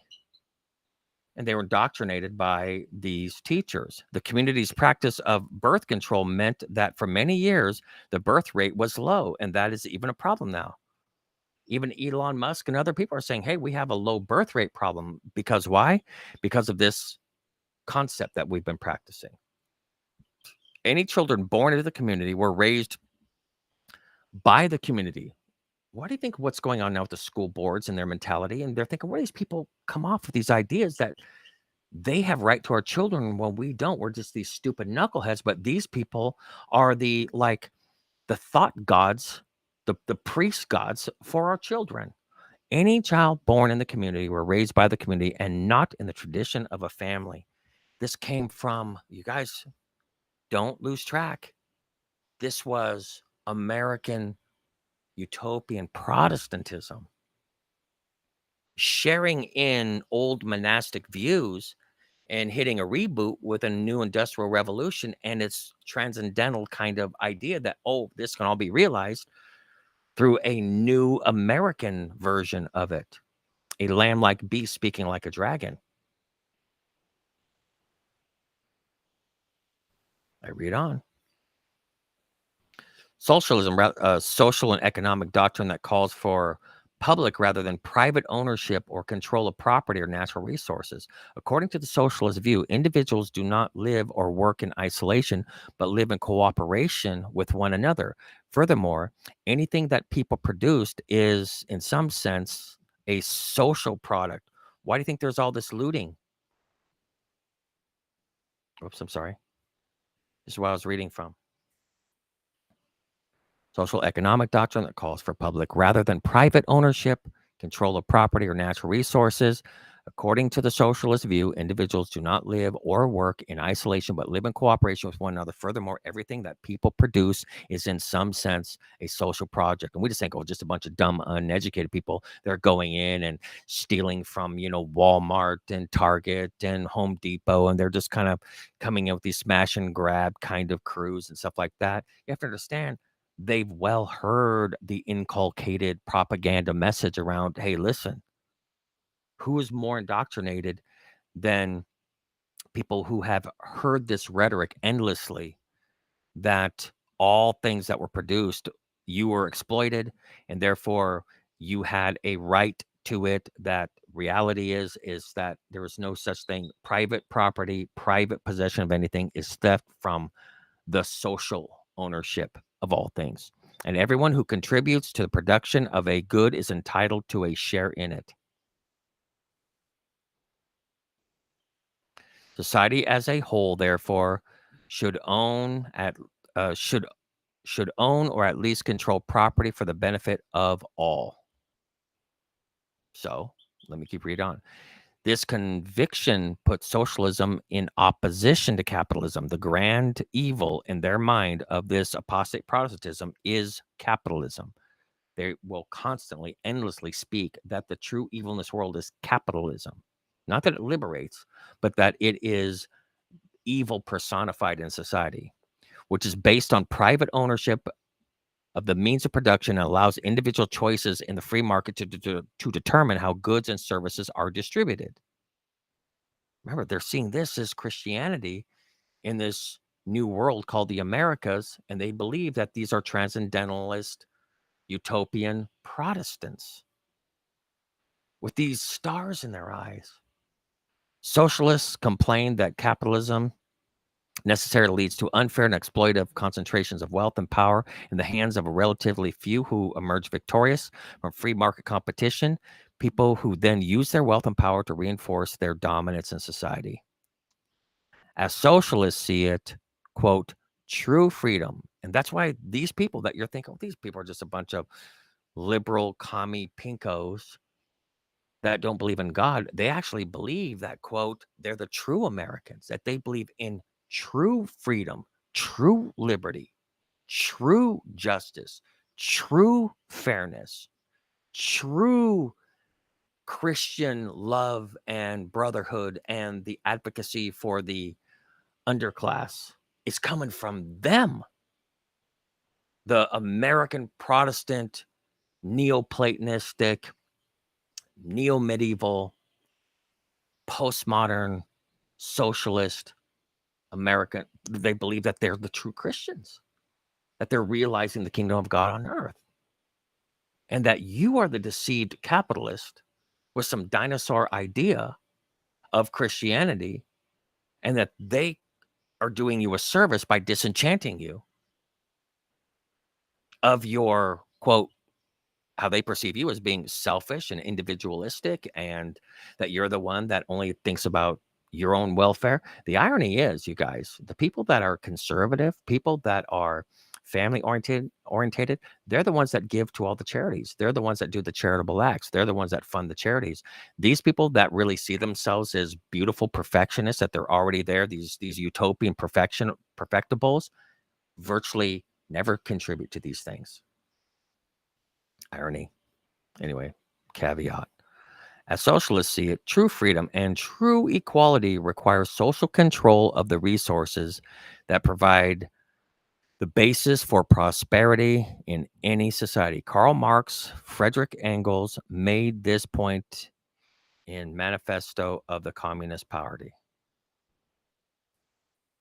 And Frederick Engels was the one showing up at Robert Owen's New Harmony during all the lectures in Indiana And he believed that this is it. This is the answer for the world, is this version of American Protestantism. They called it communism.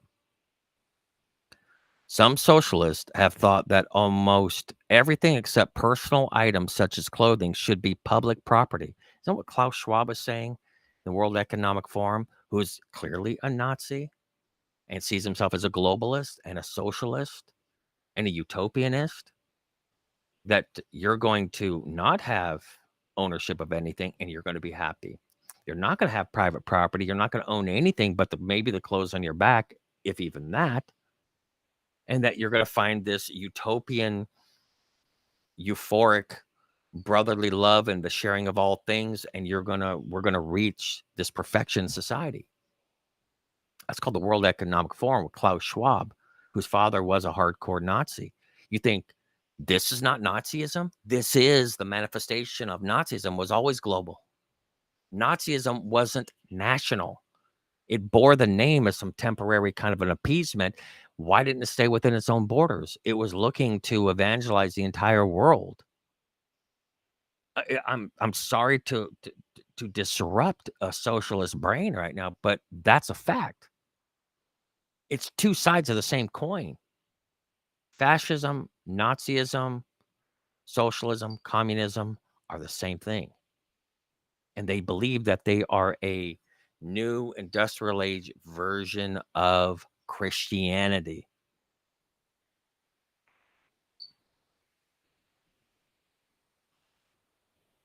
So, thought that almost everything except personal items such as clothing should be public property. This is true, for example, of the society envisioned by who? The humanist, the English humanist, Sir Thomas More in Utopia, when in 1516, you guys. So this is going to be a heartbreak for some people, and I'm a little bit nervous to share it because it's going to really be painful. Because I know a lot of people that consider themselves Protestant that are very progressive, very socialist in their view, and in a million years, they would never see themselves as anti-Protestant, that their views are Catholic, that it is not counter-Reformation to believe these things, that true Reformation is a reformation of social justice and the healing of society's ills, etc., and that social justice is Protestantism. What I'm going to share with you is that Thomas More, who was truly employed by Rome to be the quintessential counter-Reformation, anti-Reformation leader who led the charge in all the Protestant Inquisition process, that his book Utopia, this is where these writers, these Protestant Americans, were getting their material from. They're getting their material from the counter-Reformation, the anti-Reformation. It is a hard turn back into the Dark Ages. And this is where the lamb-like beast gives its power to the first beast. And we're doing it now. And it's happening in our Senate, in our Congress, in our executive branch, in our judicial branch. It's happening at the local level. It's happening in academics. It's happening in the economy. And we can't see it because it's an entire ocean. We're just little fish being thrown about through the current of this whole thing, and no fish analyzes the ocean. This apostasy is the ocean that we're swimming in. Watch this. I'm going to show you that Sir Thomas More, who is the counter-Reformation guy, the linchpin for all of this. This was his writings that he took from Plato, that he believed that was the whole purpose of Catholicism, is to create this utopian society.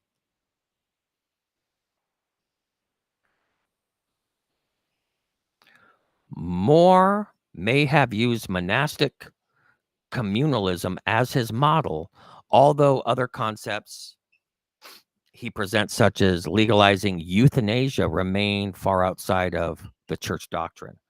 Well, he believed Thomas More, who was the anti-Protestant Reformation guy who opposed all the reformers,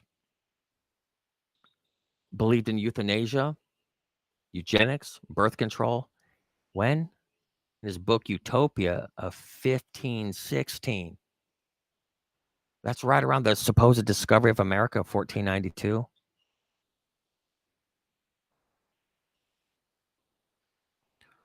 Thomas More opposed the Protestant Reformation, directing polemics against the theology of Martin Luther, Zwingli, Calvin, and Tyndale.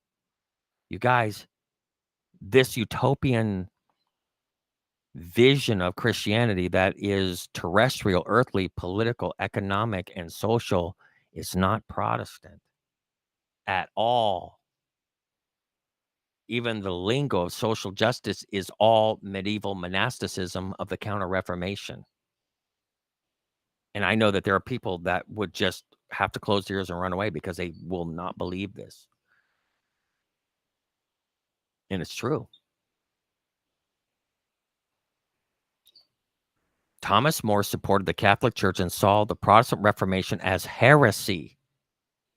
If you read Utopia 1516, you're going to see it's the playbook for all of this supposed Protestant, American, utopian, socialistic, communistic worldview of a global enlightened society in which we are realizing the end game for the book of Acts. They really believe this. This is what the medieval church was trying to produce on this earth, you guys.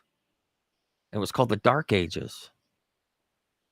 More supported the Catholic Church, saw the Protestant Reformation as heresy, a threat to the unity of both church and society. This is what they were reading was More's work. More believed in the theology of argumentation and ecclesiastical laws of the church and heard Luther's call to destroy the Catholic Church as a call to war.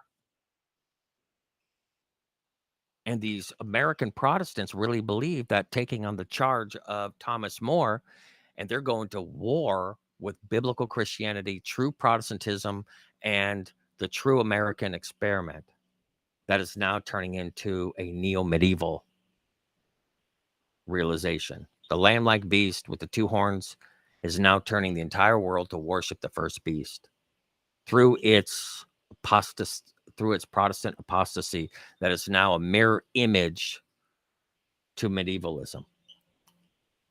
It just has new clothes and a new label and a new hat, but it's the same exact beast.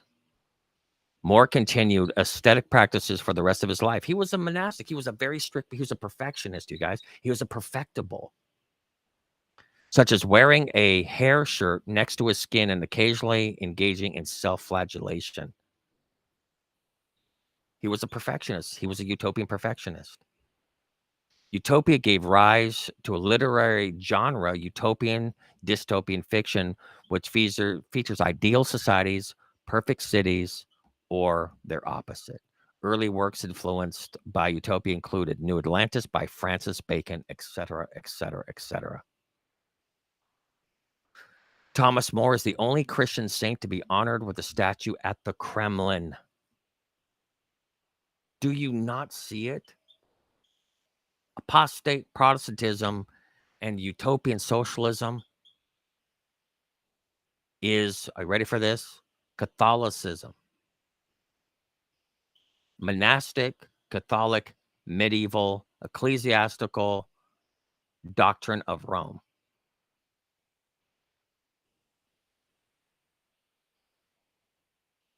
By this, Zellman implies that Utopia, Thomas More, the Catholic, influenced Vladimir Lenin's Bolsheviks, despite their brutal repression of religion, having been praised as a communist hero by Karl Marx and Friedrich Engels and Karl Kautsky. Because of the communist attitude to property in his, quote, utopia, under Soviet communism, the name of Thomas More was in ninth position from the top of Moscow's Stele of Freedom, also known as the obelisk of revolutionary thinkers. Yeah, he was a Catholic, a monastic, a communist. Communism was birthed from Catholicism, medievalism, and Counter-Reformation anti-Reformationism. It's not Protestant.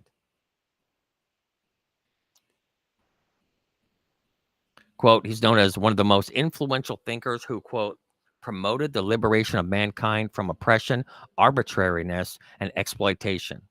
This is in the Great Soviet Encyclopedias, the English translation, 1979. Thomas More was described as the founder of utopian socialism, a counter-Reformation, anti-Protestant leader. I mean, this is his whole purpose in life, was to kill the Reformation.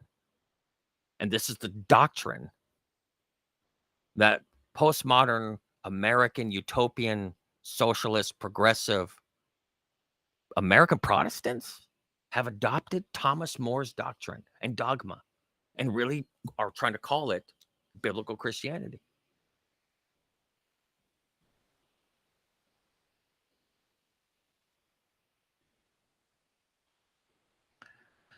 In quote, Thomas More, this is in the Soviet Union's encyclopedia, is the first person to describe a society in which private property had been abolished.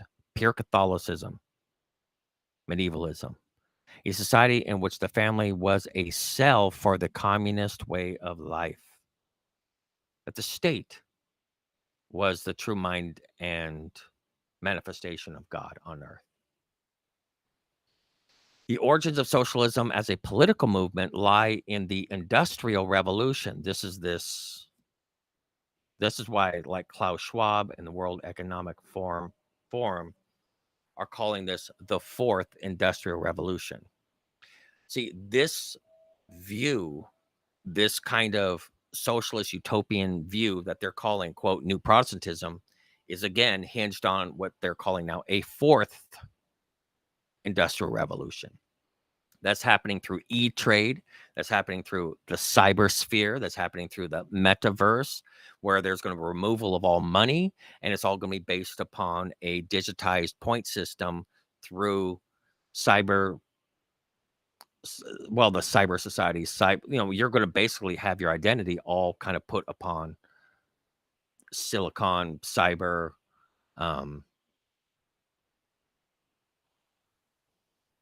imagine all of society digitized, and your social standing, your social validation, your social actualization is truly has to be in that system, a pure, perfect Babylon system. You're not even a legal reality outside of your participation in that.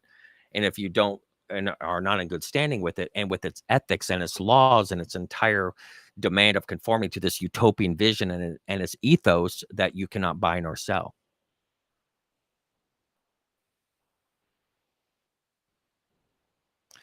Industrial Revolution. Thus, feudalism, hello, medievalism, with its landed nobility and monotheistic religion, was giving way to industrialism, a complex form of society characterized by its reliance on science, reason, and the division of labor.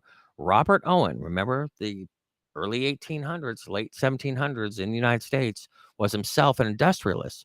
Owen's fundamental belief was that human nature is not fixed but formed. In other words, he was a humanist. It's not our state, but it is our conditions that make us. If people, that's why, okay, this is why you're going to see why they don't believe, like this whole bail reform thing, not locking up people, letting them be an agitating source in society to create these drama, these inflamed states, to create these crimes, and then the woe and the reaction from it. This is medievalism. This is what medievalism did all the time. They believed in the human drama. They believed that this was a form of process, catharsis, and medicine. And they were taking their playbook. Thomas More was taking his playbook from Plato. You have to understand, all the monastics were studying Plato and Socrates, and they believed that God was really a social, invisible reality, and humanity was the crowning reality of the expression of God, and that the human social experience was a divinized process, was a pantheistic divinized process, even in its ills and crimes and tragedies and everything else, was a cathartic process to perfection, to this higher perfected state. I didn't make this stuff up. I'm just sharing with you what all this kind of academic and ideological indoctrination has been for the last 3,000 years. And I would go all the way back to 6,000 years if you want.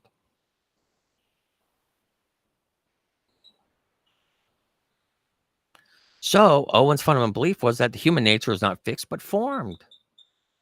If people are selfish, depraved, or vicious, it's because of social conditions made them so. They should not be accountable. It was a societal ill, not the human heart. You guys, do you see it today? Do you see the ideology is still worse than just kind of playing itself out, you guys? It is becoming completely institutionalized. They believe that we're on the cusp of finally achieving this utopian, socialist, perfected American version of Protestantism that's gone apostate and neo medieval, that's moved back to Rome. They really believe that. Okay. That's why you have all these district attorneys and you have these mayors and you have these governors and you have these assembly people and you have these Congress people and even these senators and even Speaker of the House, all with this kind of idea that the heart of man is got God living in it. How dare you call MS-13 a bunch of animals?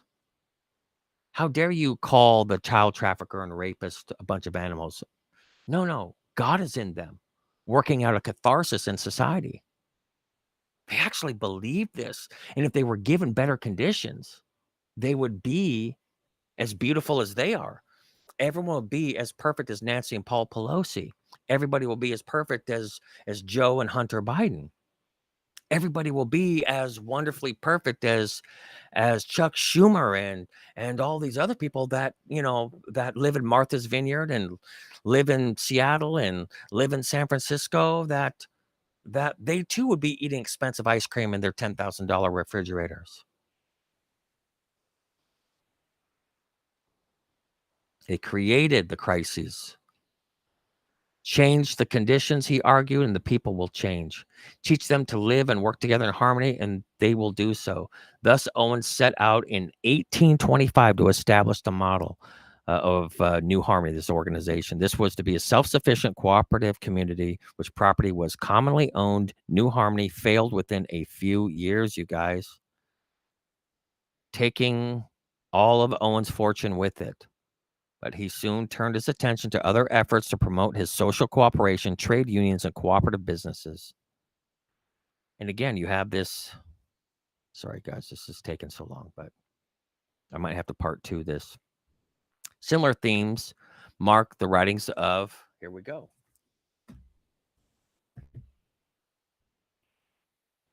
Here, let me do it this way.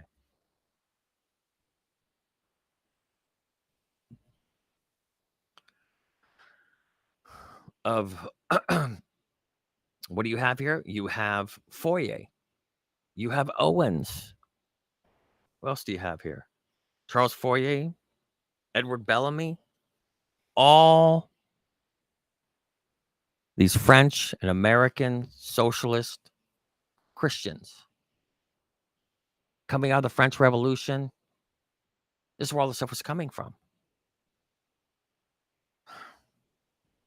God, we're headed for a new French Revolution, you guys. And Hegel, Frederick Hegel, the Hegelian dialectic, was there watching the whole thing, and he believed that was the answer to all of society. The whole world needs to go through a French Revolution. He was there. Hegel, the theologian who was also a philosopher, went to France to watch and observe the French Revolution and saw that process as the catharsis that the whole world needs to go through. Reign of terror and all. Beheadings, the whole thing. Read the book Revelation. So, Francois Charles Fourier, French clerk whose imagination, if not his fortune, was extravagant as Owen's, had the same vision. Modern society breeds selfishness, deception, and other evils. Fourier charged because institutions such as marriage and male-dominated family, the patriarchy, This is late 1700s, early 1800s, and the competitive market confined people to repetitive labor and or a limited role in life and thus frustrate the need for variety. Fourier envisioned a form of society that would be more in the keeping with human needs and desires, such as this is a strange, but listen to this. It's going to sound exactly like I used to live in Santa Cruz, California. This is exactly how they want to run the businesses out there. There's this thing called phalan phalanstery. Watch this, as he called it. It would be a largely self-sufficient community, right? When he was doing 1,600 people organized according to the principle of what's called attractive labor. And you're going to see the postmodern kind of view of how they view employment. And we're thinking, well, this is kind of an accident of society. No, this is all engineered to kind of look at employment in this way. And this has been this indoctrination, this inculcation of this process. And now we're wondering, well, boy, our generation is different. This generation now is different than our generation, et cetera. No, watch what this was. This is all a planned out kind of outcome. And now it's all being realized. All the players are on the stage for this quote, apostate Protestant, Neoplatonistic quote, vision of medievalism, but it's a Protestant version realized in America. It's a lamb-like beast. It's an image to the beast, and it's going to make all the world wonder after the beast. It's Babylonian. It's Neo-Babylonian. But we can't see it because we're little fish swimming in the current of this stream, and we don't see that the very water that we're trafficking in that we think is so wonderful is the apostasy. It's such a full spectrum dominance. It's amazing. But watch this. Attractive labor, which holds that people will work voluntarily and happily if their work engages their talents and interests. It sounds like the business model of today. The workers in every business will choose their supervisors, control their working conditions, set the prices of their products, and decide how to share the profits or to cope with the losses of that enterprise. Market socialism is thus a form of, quote, workplace democracy or economic democracy that enables workers not only to vote in political contests, but to have a say in the economic decisions that affect them daily in their work. Workplace politics, quote, attractive labor. They choose their supervisors. They have a say so in everything. Another that's of this same group, Blanqui, by contrast, was a revolutionary who spent more than 33 years in prison for his insurrection activities. Socialism cannot be achieved without the conquest of state power, he argued. So, on the other end, they believe that it shouldn't just be through this kind of um, business takeover and this kind of idea that the workers own the business along, like you choose your supervisors, etc. And it should be, quote, the conquest of state power. And this conquest must be the work of a small group of conspirators. This was another wing of this, quote, Hegelian, pseudo-Protestant, German romantic, monastic, whatever labels you want to throw on this thing. They really believe that they have to agitate the process. Therefore, here's your early Antifa stuff. Cannot be achieved without the conquest of state power.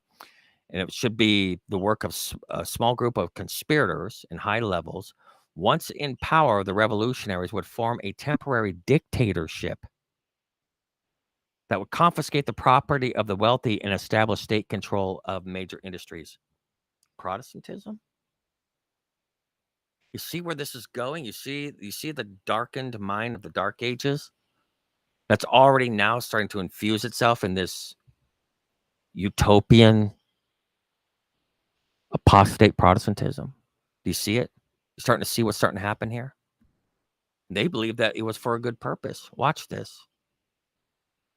They believe that the intellectual roots, however, reach back as far as recorded thought, as far as Moses, according to one history of the subject.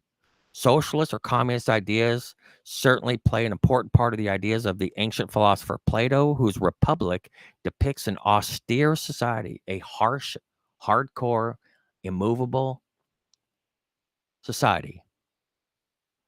January 6th, imprisoned people, whatever. in which men and women of the quote guardian class, this is the class that you see now in politics, they're playing it out now, and they really believe this rhetoric that they're the guardian class, share with each other not only their few material goods, but also their spouses and their children. This is where you see this whole swapping and everything else. Early Christian communities also practiced the sharing of goods and labor, a simple form of socialism subsequently followed in certain forms of monasticism. Several monastic orders, Catholicism, Jesuitical Catholicism, continue these practices today. This is Protestantism.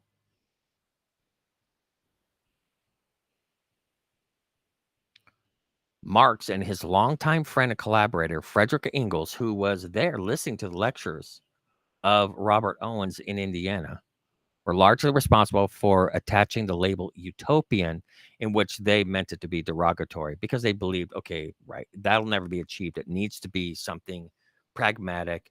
You need to come down hard. You need to be austere. You need to be, dystopian. They were cool with the whole dystopian idea of this whole thing, which they intended to be derogatory to Saint Simon Fourier Owen, whose quote fantastic pictures of future society they contrast with their own scientific approach to socialism. This is the science they're telling you to trust. It's not laboratory science. They are talking about the science of this pharmacon, Plato's pharmacon, and the science of developing a super society, a perfected utopian society. The path to socialism proceeds not through the establishment of model communities that set examples of harmonious cooperation of the world, according to Marx and Engels, but through the clash of social classes.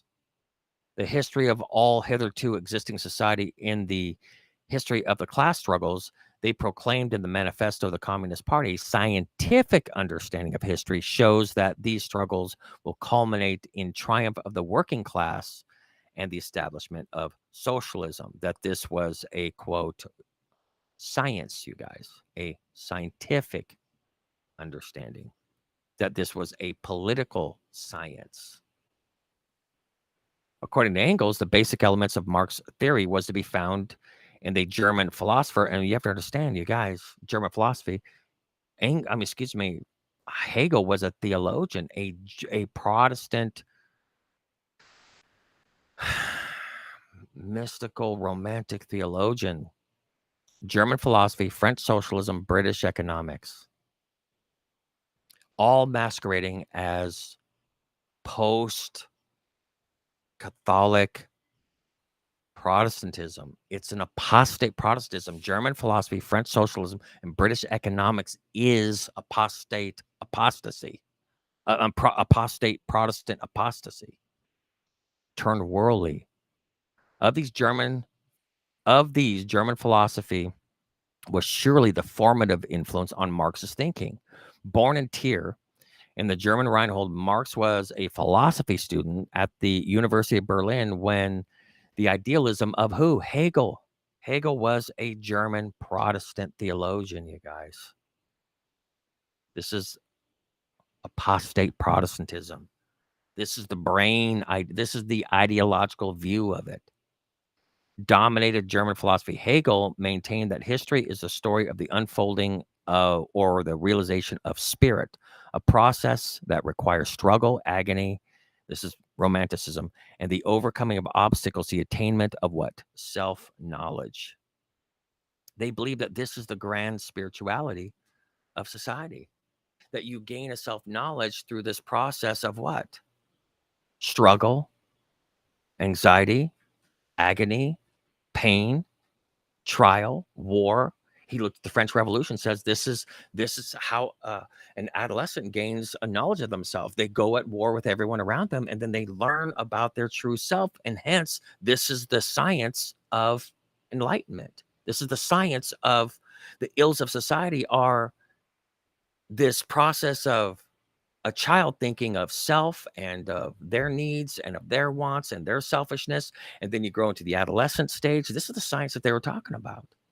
It's called humanities, There's an adolescent stage in which you're trying to break away to have your own will, and you're at war with everyone, and everything is the rebel without a cause, and you're at odds with everybody. And through that, quote, struggle and agony and crises comes self knowledge, self awareness, self realization, self actualization, a cooperative, harmonious member of the community.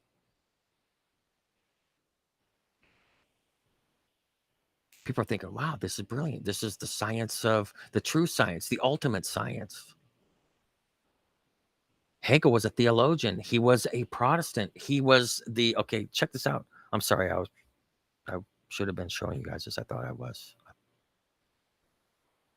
This is Hegel.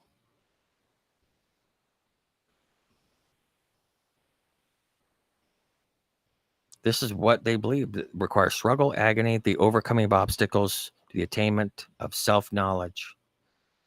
Just as individual persons cannot realize their potential, especially the potential for freedom, if they remain forever in a childish or adolescent condition, so spirit must develop through history in a dialectical fashion.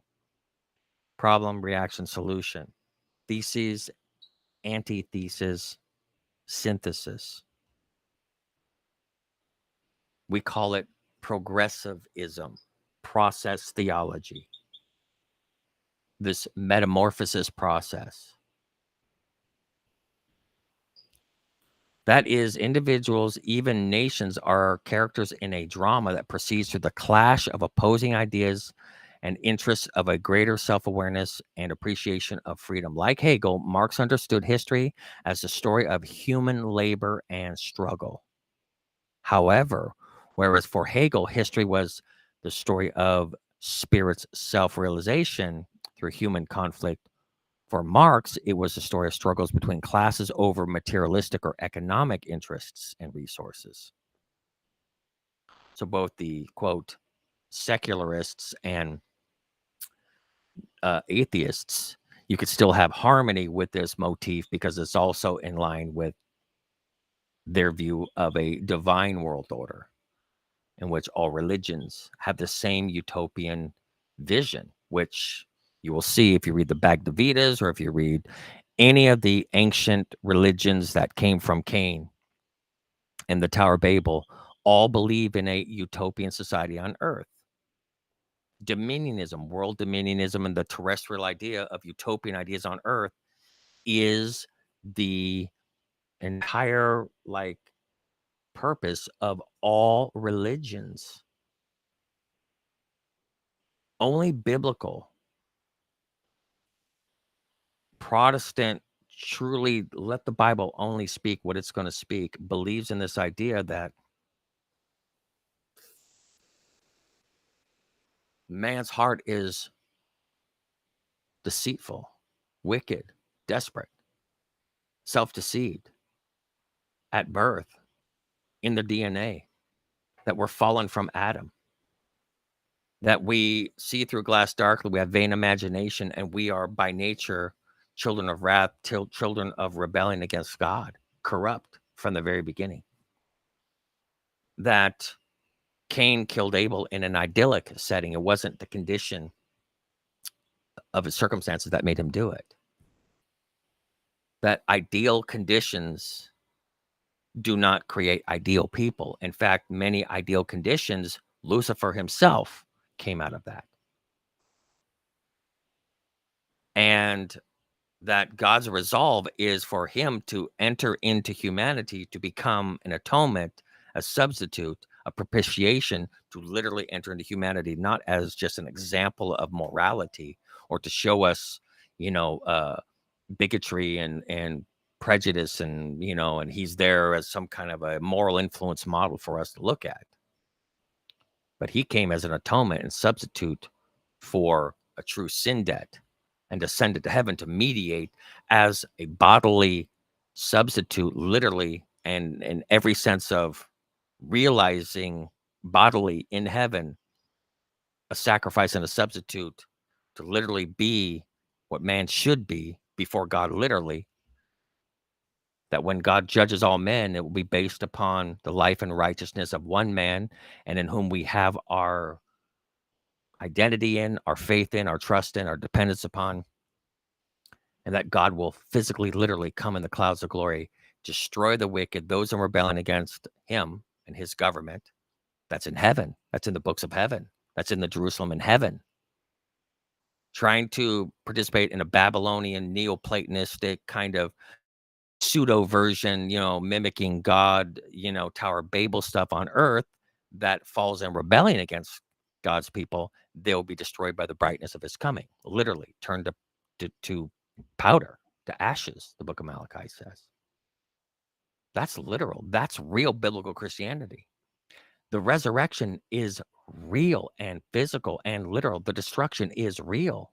It's not metaphorical.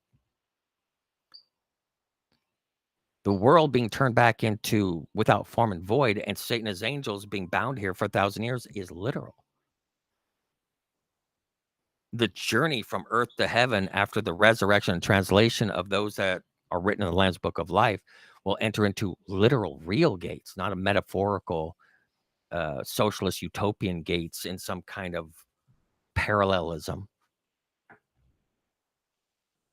This is true biblical Protestantism I'm telling you about. Christ's return with the saints when he raises the dead after 1,000 years, and then the literal attack upon the New Jerusalem and the destruction of the wicked and the destruction of Satan and his angels is literal. The creation of a new heaven and new earth in front of our eyes is literal right in front of us. It's not this metaphorical kind of an analogy of a process that happens through this kind of metaphorical kind of view of things. Oh, let me turn off the sprinklers.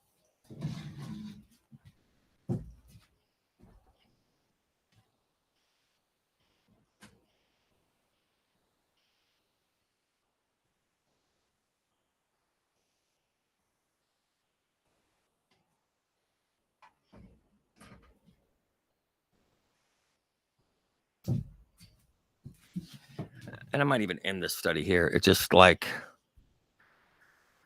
how much more do I have? And let me just kind of wrap up this study here. You guys, true Christianity believes in these much more epic and thorough processes in which, hey, and to chill out, please, of God. That it's not through this process because man's heart is secretly good. And that there's a beauty there. And if we were given like an ideal climate, we will all be freed and unshackled from these darkened biases in which we have a perception of separateness, but we're all part of this great divine ocean of love, and all we need to be is informed of it.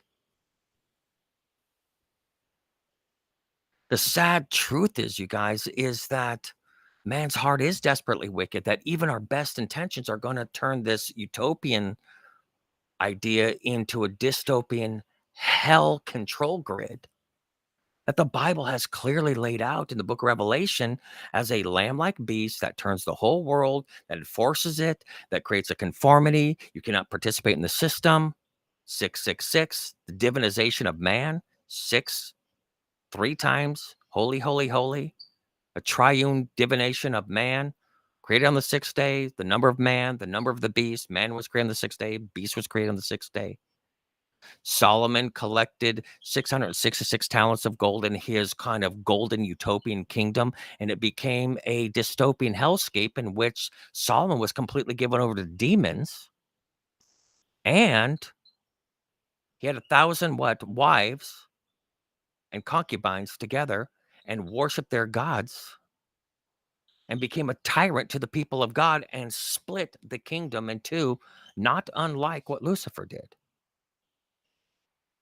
This is really kind of what we're seeing here, and the book of Revelation makes it clear that it turns into a neo-Babylon, a new Babylon, and that it is a doctrine of harlotry, of infusing like Neoplatonism, all religions and ideas together and it becomes a weird intoxicant. It's called the wine of Babylon. And if you study Babylon, you realize that it was a utopian society in which it took the best of all cultures and religions and ideas, and it was called the Gate of the Gods. And they really believed that they were the ultimate ideal society of enlightenment, of knowledge, of perfection, of beauty. In fact, that was the whole point of Nebuchadnezzar, is to build a golden image of a man, to deify the image of a man out in the middle of the plains of Shinar. It's the perfected man. It's being a perfectible. That's Babylon. And this worship of man, the golden man and the golden kingdom of Solomon, and it was a image to the beast. Solomon was a type of Christ. Solomon was a son of David. Solomon, unfortunately, who was like a Lucifer, wiser than everyone else, like Lucifer. And if you want to get into the whole doctrine of like the Illuminati and all these OTO societies, all these secret societies, they all talk about the lower keys of Solomon and all this kind of social engineering and all these Freemasons, everything else. They all worship Solomon and Herman Biff and these temple builder concepts and this whole idea of how to build a utopian kingdom on earth. This is what all the Freemasons, this is what all the Rosicrucianists, this is what all the Georgia Guidestones and the monastics and the Illuminati and the crafters of this kind of American utopian socialism, globalist view of this world is reviving the Babylonian dream. And the Babylonian dream was a capitulation to the Tower of Babel. And the Tower of Babel was defiance against God and his wrath, and believed in a interdependent utopian society with the centerpiece of the worship of one man.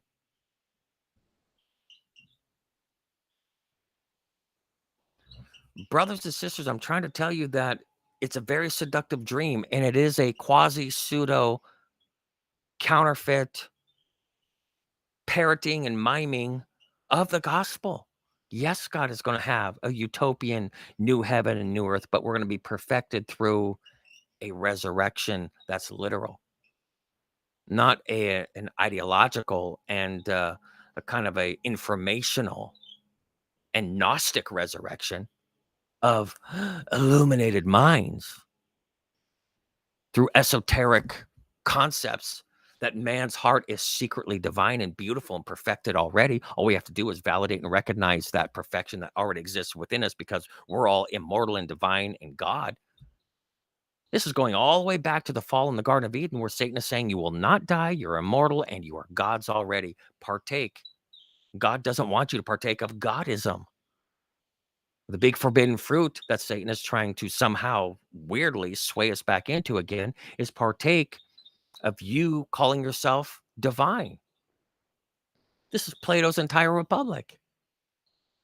This is the idea of Babylon. This is why even the quote, the Greeks were all called, these Hellenists. These were children of the sun. These were all Helios. These were divine beings that were produced by the rays of the sun, and they worshiped the sun. They really believe that all things under the sun and things of the sun are all this golden divine. This is why sun worship, the idea of sun worship, you guys, is the divinizing of humanity. And the Greeks did that. Look at their statues. Look at how they believe that you can perfect through Hellenism, through knowledge and fitness and enemas and academics and institutions. And they turn into what? A homosexual society. Why did they go homosexual? They didn't think that it was a downward spiral. They believed that you didn't look anymore at genders. That sex shouldn't be for the purpose of beastly creating of offspring, that it should be the expression of desire and love to a fellow being that you didn't gender. It was a non-gendering love based upon the eternal spirit of each other. being pleased and pleasuring the spirits, the immortal spirits of your lover. That physical, intellectual development was crowned by non-distinguishing of gender through this, what's it called, polyamorous view that all intimacy was spiritual, and that gender and biology is the icky goo of beastism, of a lowered, undeveloped troglodyte experience in which you haven't ascended to the high divine spirituality in which we're commingling in the spirit realm. They really believe that that was the crowning height and the achievement of an enlightened society. So all of these enlightened societies all practice same-sex, same-gendered sexuality. Sometimes we think, oh, society's going down, but in their mind, it's the highest level of love and expression. That's why literally we in a society treat certain people as if they are literally of this highest class of people are what? Those that are transitioning from one gender to another. We're getting our children to worship them by going to these quote drag shows. We just think, oh, that's just so debased. But in the mind of these parents, they're perfectibilists. They're teaching their children that gender and identity of gender isn't just fluid, it's to be cast off, and you are to basically enjoy the free spirit of masquerading through these things and having expression of the spirit through all these things as some kind of a Gnostic kind of idea that you can basically traffic in and out of any kind of gender or spirit or animal or anything. They really believe it's the highest form of spirituality. And it sounds crazy. You're thinking, David, come on, David, you've gone mad. You're describing craziness. But they actually, if you read the Hellenism of Oxford, you read the study of the Hellenists, you read all the Greek philosophers, and they believe that they literally drew out the marrow of all of the ancient thinkers from all religions, and they basically reduced everything down to what I'm sharing with you. And it's interesting how this journey takes us right back to the Garden of Eden. You shall not surely die. Eat of the forbidden fruit, and your eyes will be open. You shall be as gods, and you will know good and evil. It will divinize you.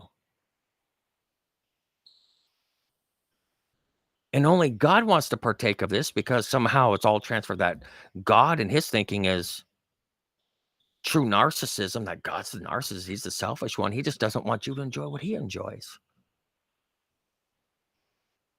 You guys, this is what's happening now.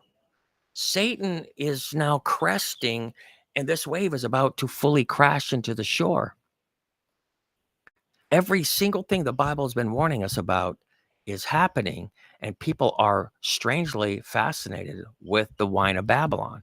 They're intoxicated. They're inebriated by it. In reality, it is great delusion. Sudden destruction will come upon those who have drank from this golden cup, of this cup of harlotry, this cup that is empowered by riding upon this beast energy that you see in Revelation 17 and 18. It's a real omega, feminine power trip that is absolutely inebriating. And your conscience is destroyed. She says, while sitting on the beast, I sit as I'm a harlot. I'm no widow. I see no sorrow. I see no reason to apologize. I feel my power. That's how the harlot thinks. And that's what the harlot is in her state of being.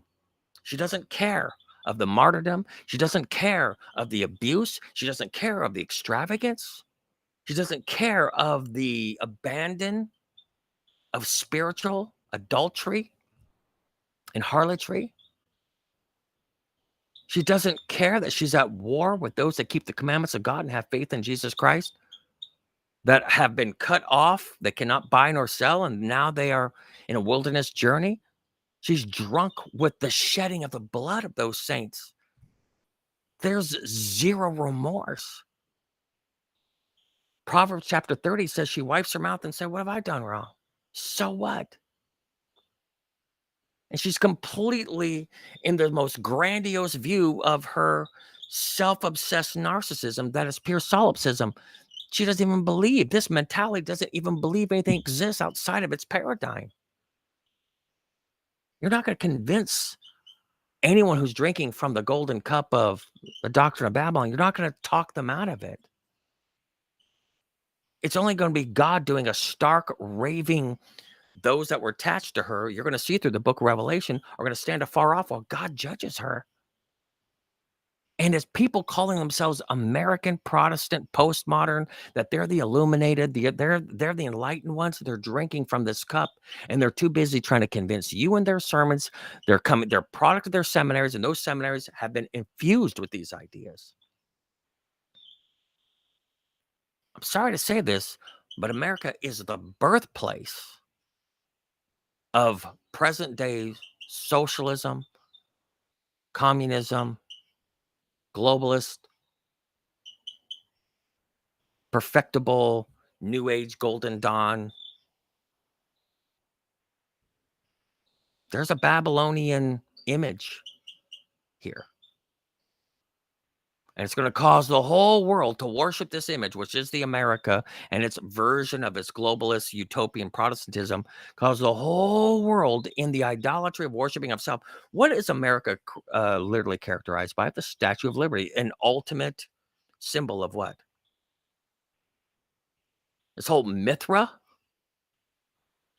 the horns of Mithra, the torch of Mithra, and this looking west, the goddess of Columbia, all coming from the French Revolution. We are an idol, an image to the world, the whole world. We've made to drink from our cup.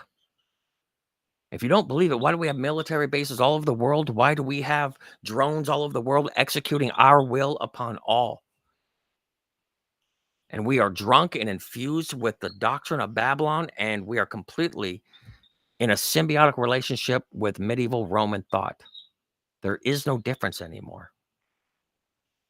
All right, guys, that's all I want to share with tonight. I know it was a heavy study, but this is American prophecy. What you're seeing now is a fulfillment of Revelation 13. And now comes 14, 15, 16, 17, 18, and then will come 19. Just read it. Read from chapter 13 on to chapter 19. We're here, you guys. This is time to really wake up. I'm calling to Christians, Bible Christians, not caught up in all of this kind of rhetoric. That is abandon of the Holy Spirit. Everything I've just shared with you is another spirit. It's the spirit of the three spirits that are caged in the deceived soul. Every foul spirit, unclean and hateful bird. You have the seven spirits of the Holy Spirit. Then you have the seven demons that take over the person that was swept clean. And then they went around to dry places and then entered back in that person. And their condition is worse than ever. Trust me, a post Bible-believing Christian is the worst version of this. They now have a full spectrum of demonic seven spirits that was once filled with the seven spirits of God, which is this idea of the full spectrum of the Holy Spirit. Once you walk away from Christ, once you embrace this doctrine, who comes back from it? You tell me who comes back from it. Once you start gulping down the wine of Babylon, who do you know changes their mind?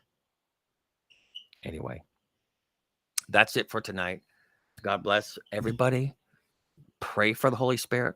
We're going to go through a great persecution. There's going to be a great purging process where you cannot buy nor sell. God is guaranteed that he will watch over his people during those times, and he will use it really as a process of sanctification, cleansing, faith, trust, simplicity, singleness of mind. giving us a simple heart, the simplicity of the gospel, a simple trust in Christ. This is what we need. We have become too engaged in these overly nuanced views where we're holding on to these complicated ideas and these social kind of constructs and these new versions of what the Bible is trying to say and etc., that we've moved into this very, very abstract esoteric zone.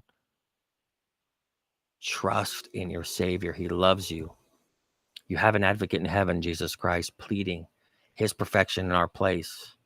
And we will be brought through a great cleansing, purging process. And it's only designed for one thing. God is going to allow it to take place, that the rest of this world will literally be swept away into this great delusion. And he will have people that simply trust in him, to the point that even sword, famine, peril, led us sheep to the slaughter, they will realize that they are not separated from God's love, that you can trust in the promise of the return of Christ and the resurrection of the dead and the destruction of the enemies of God and God's people. All right, everyone. Good night.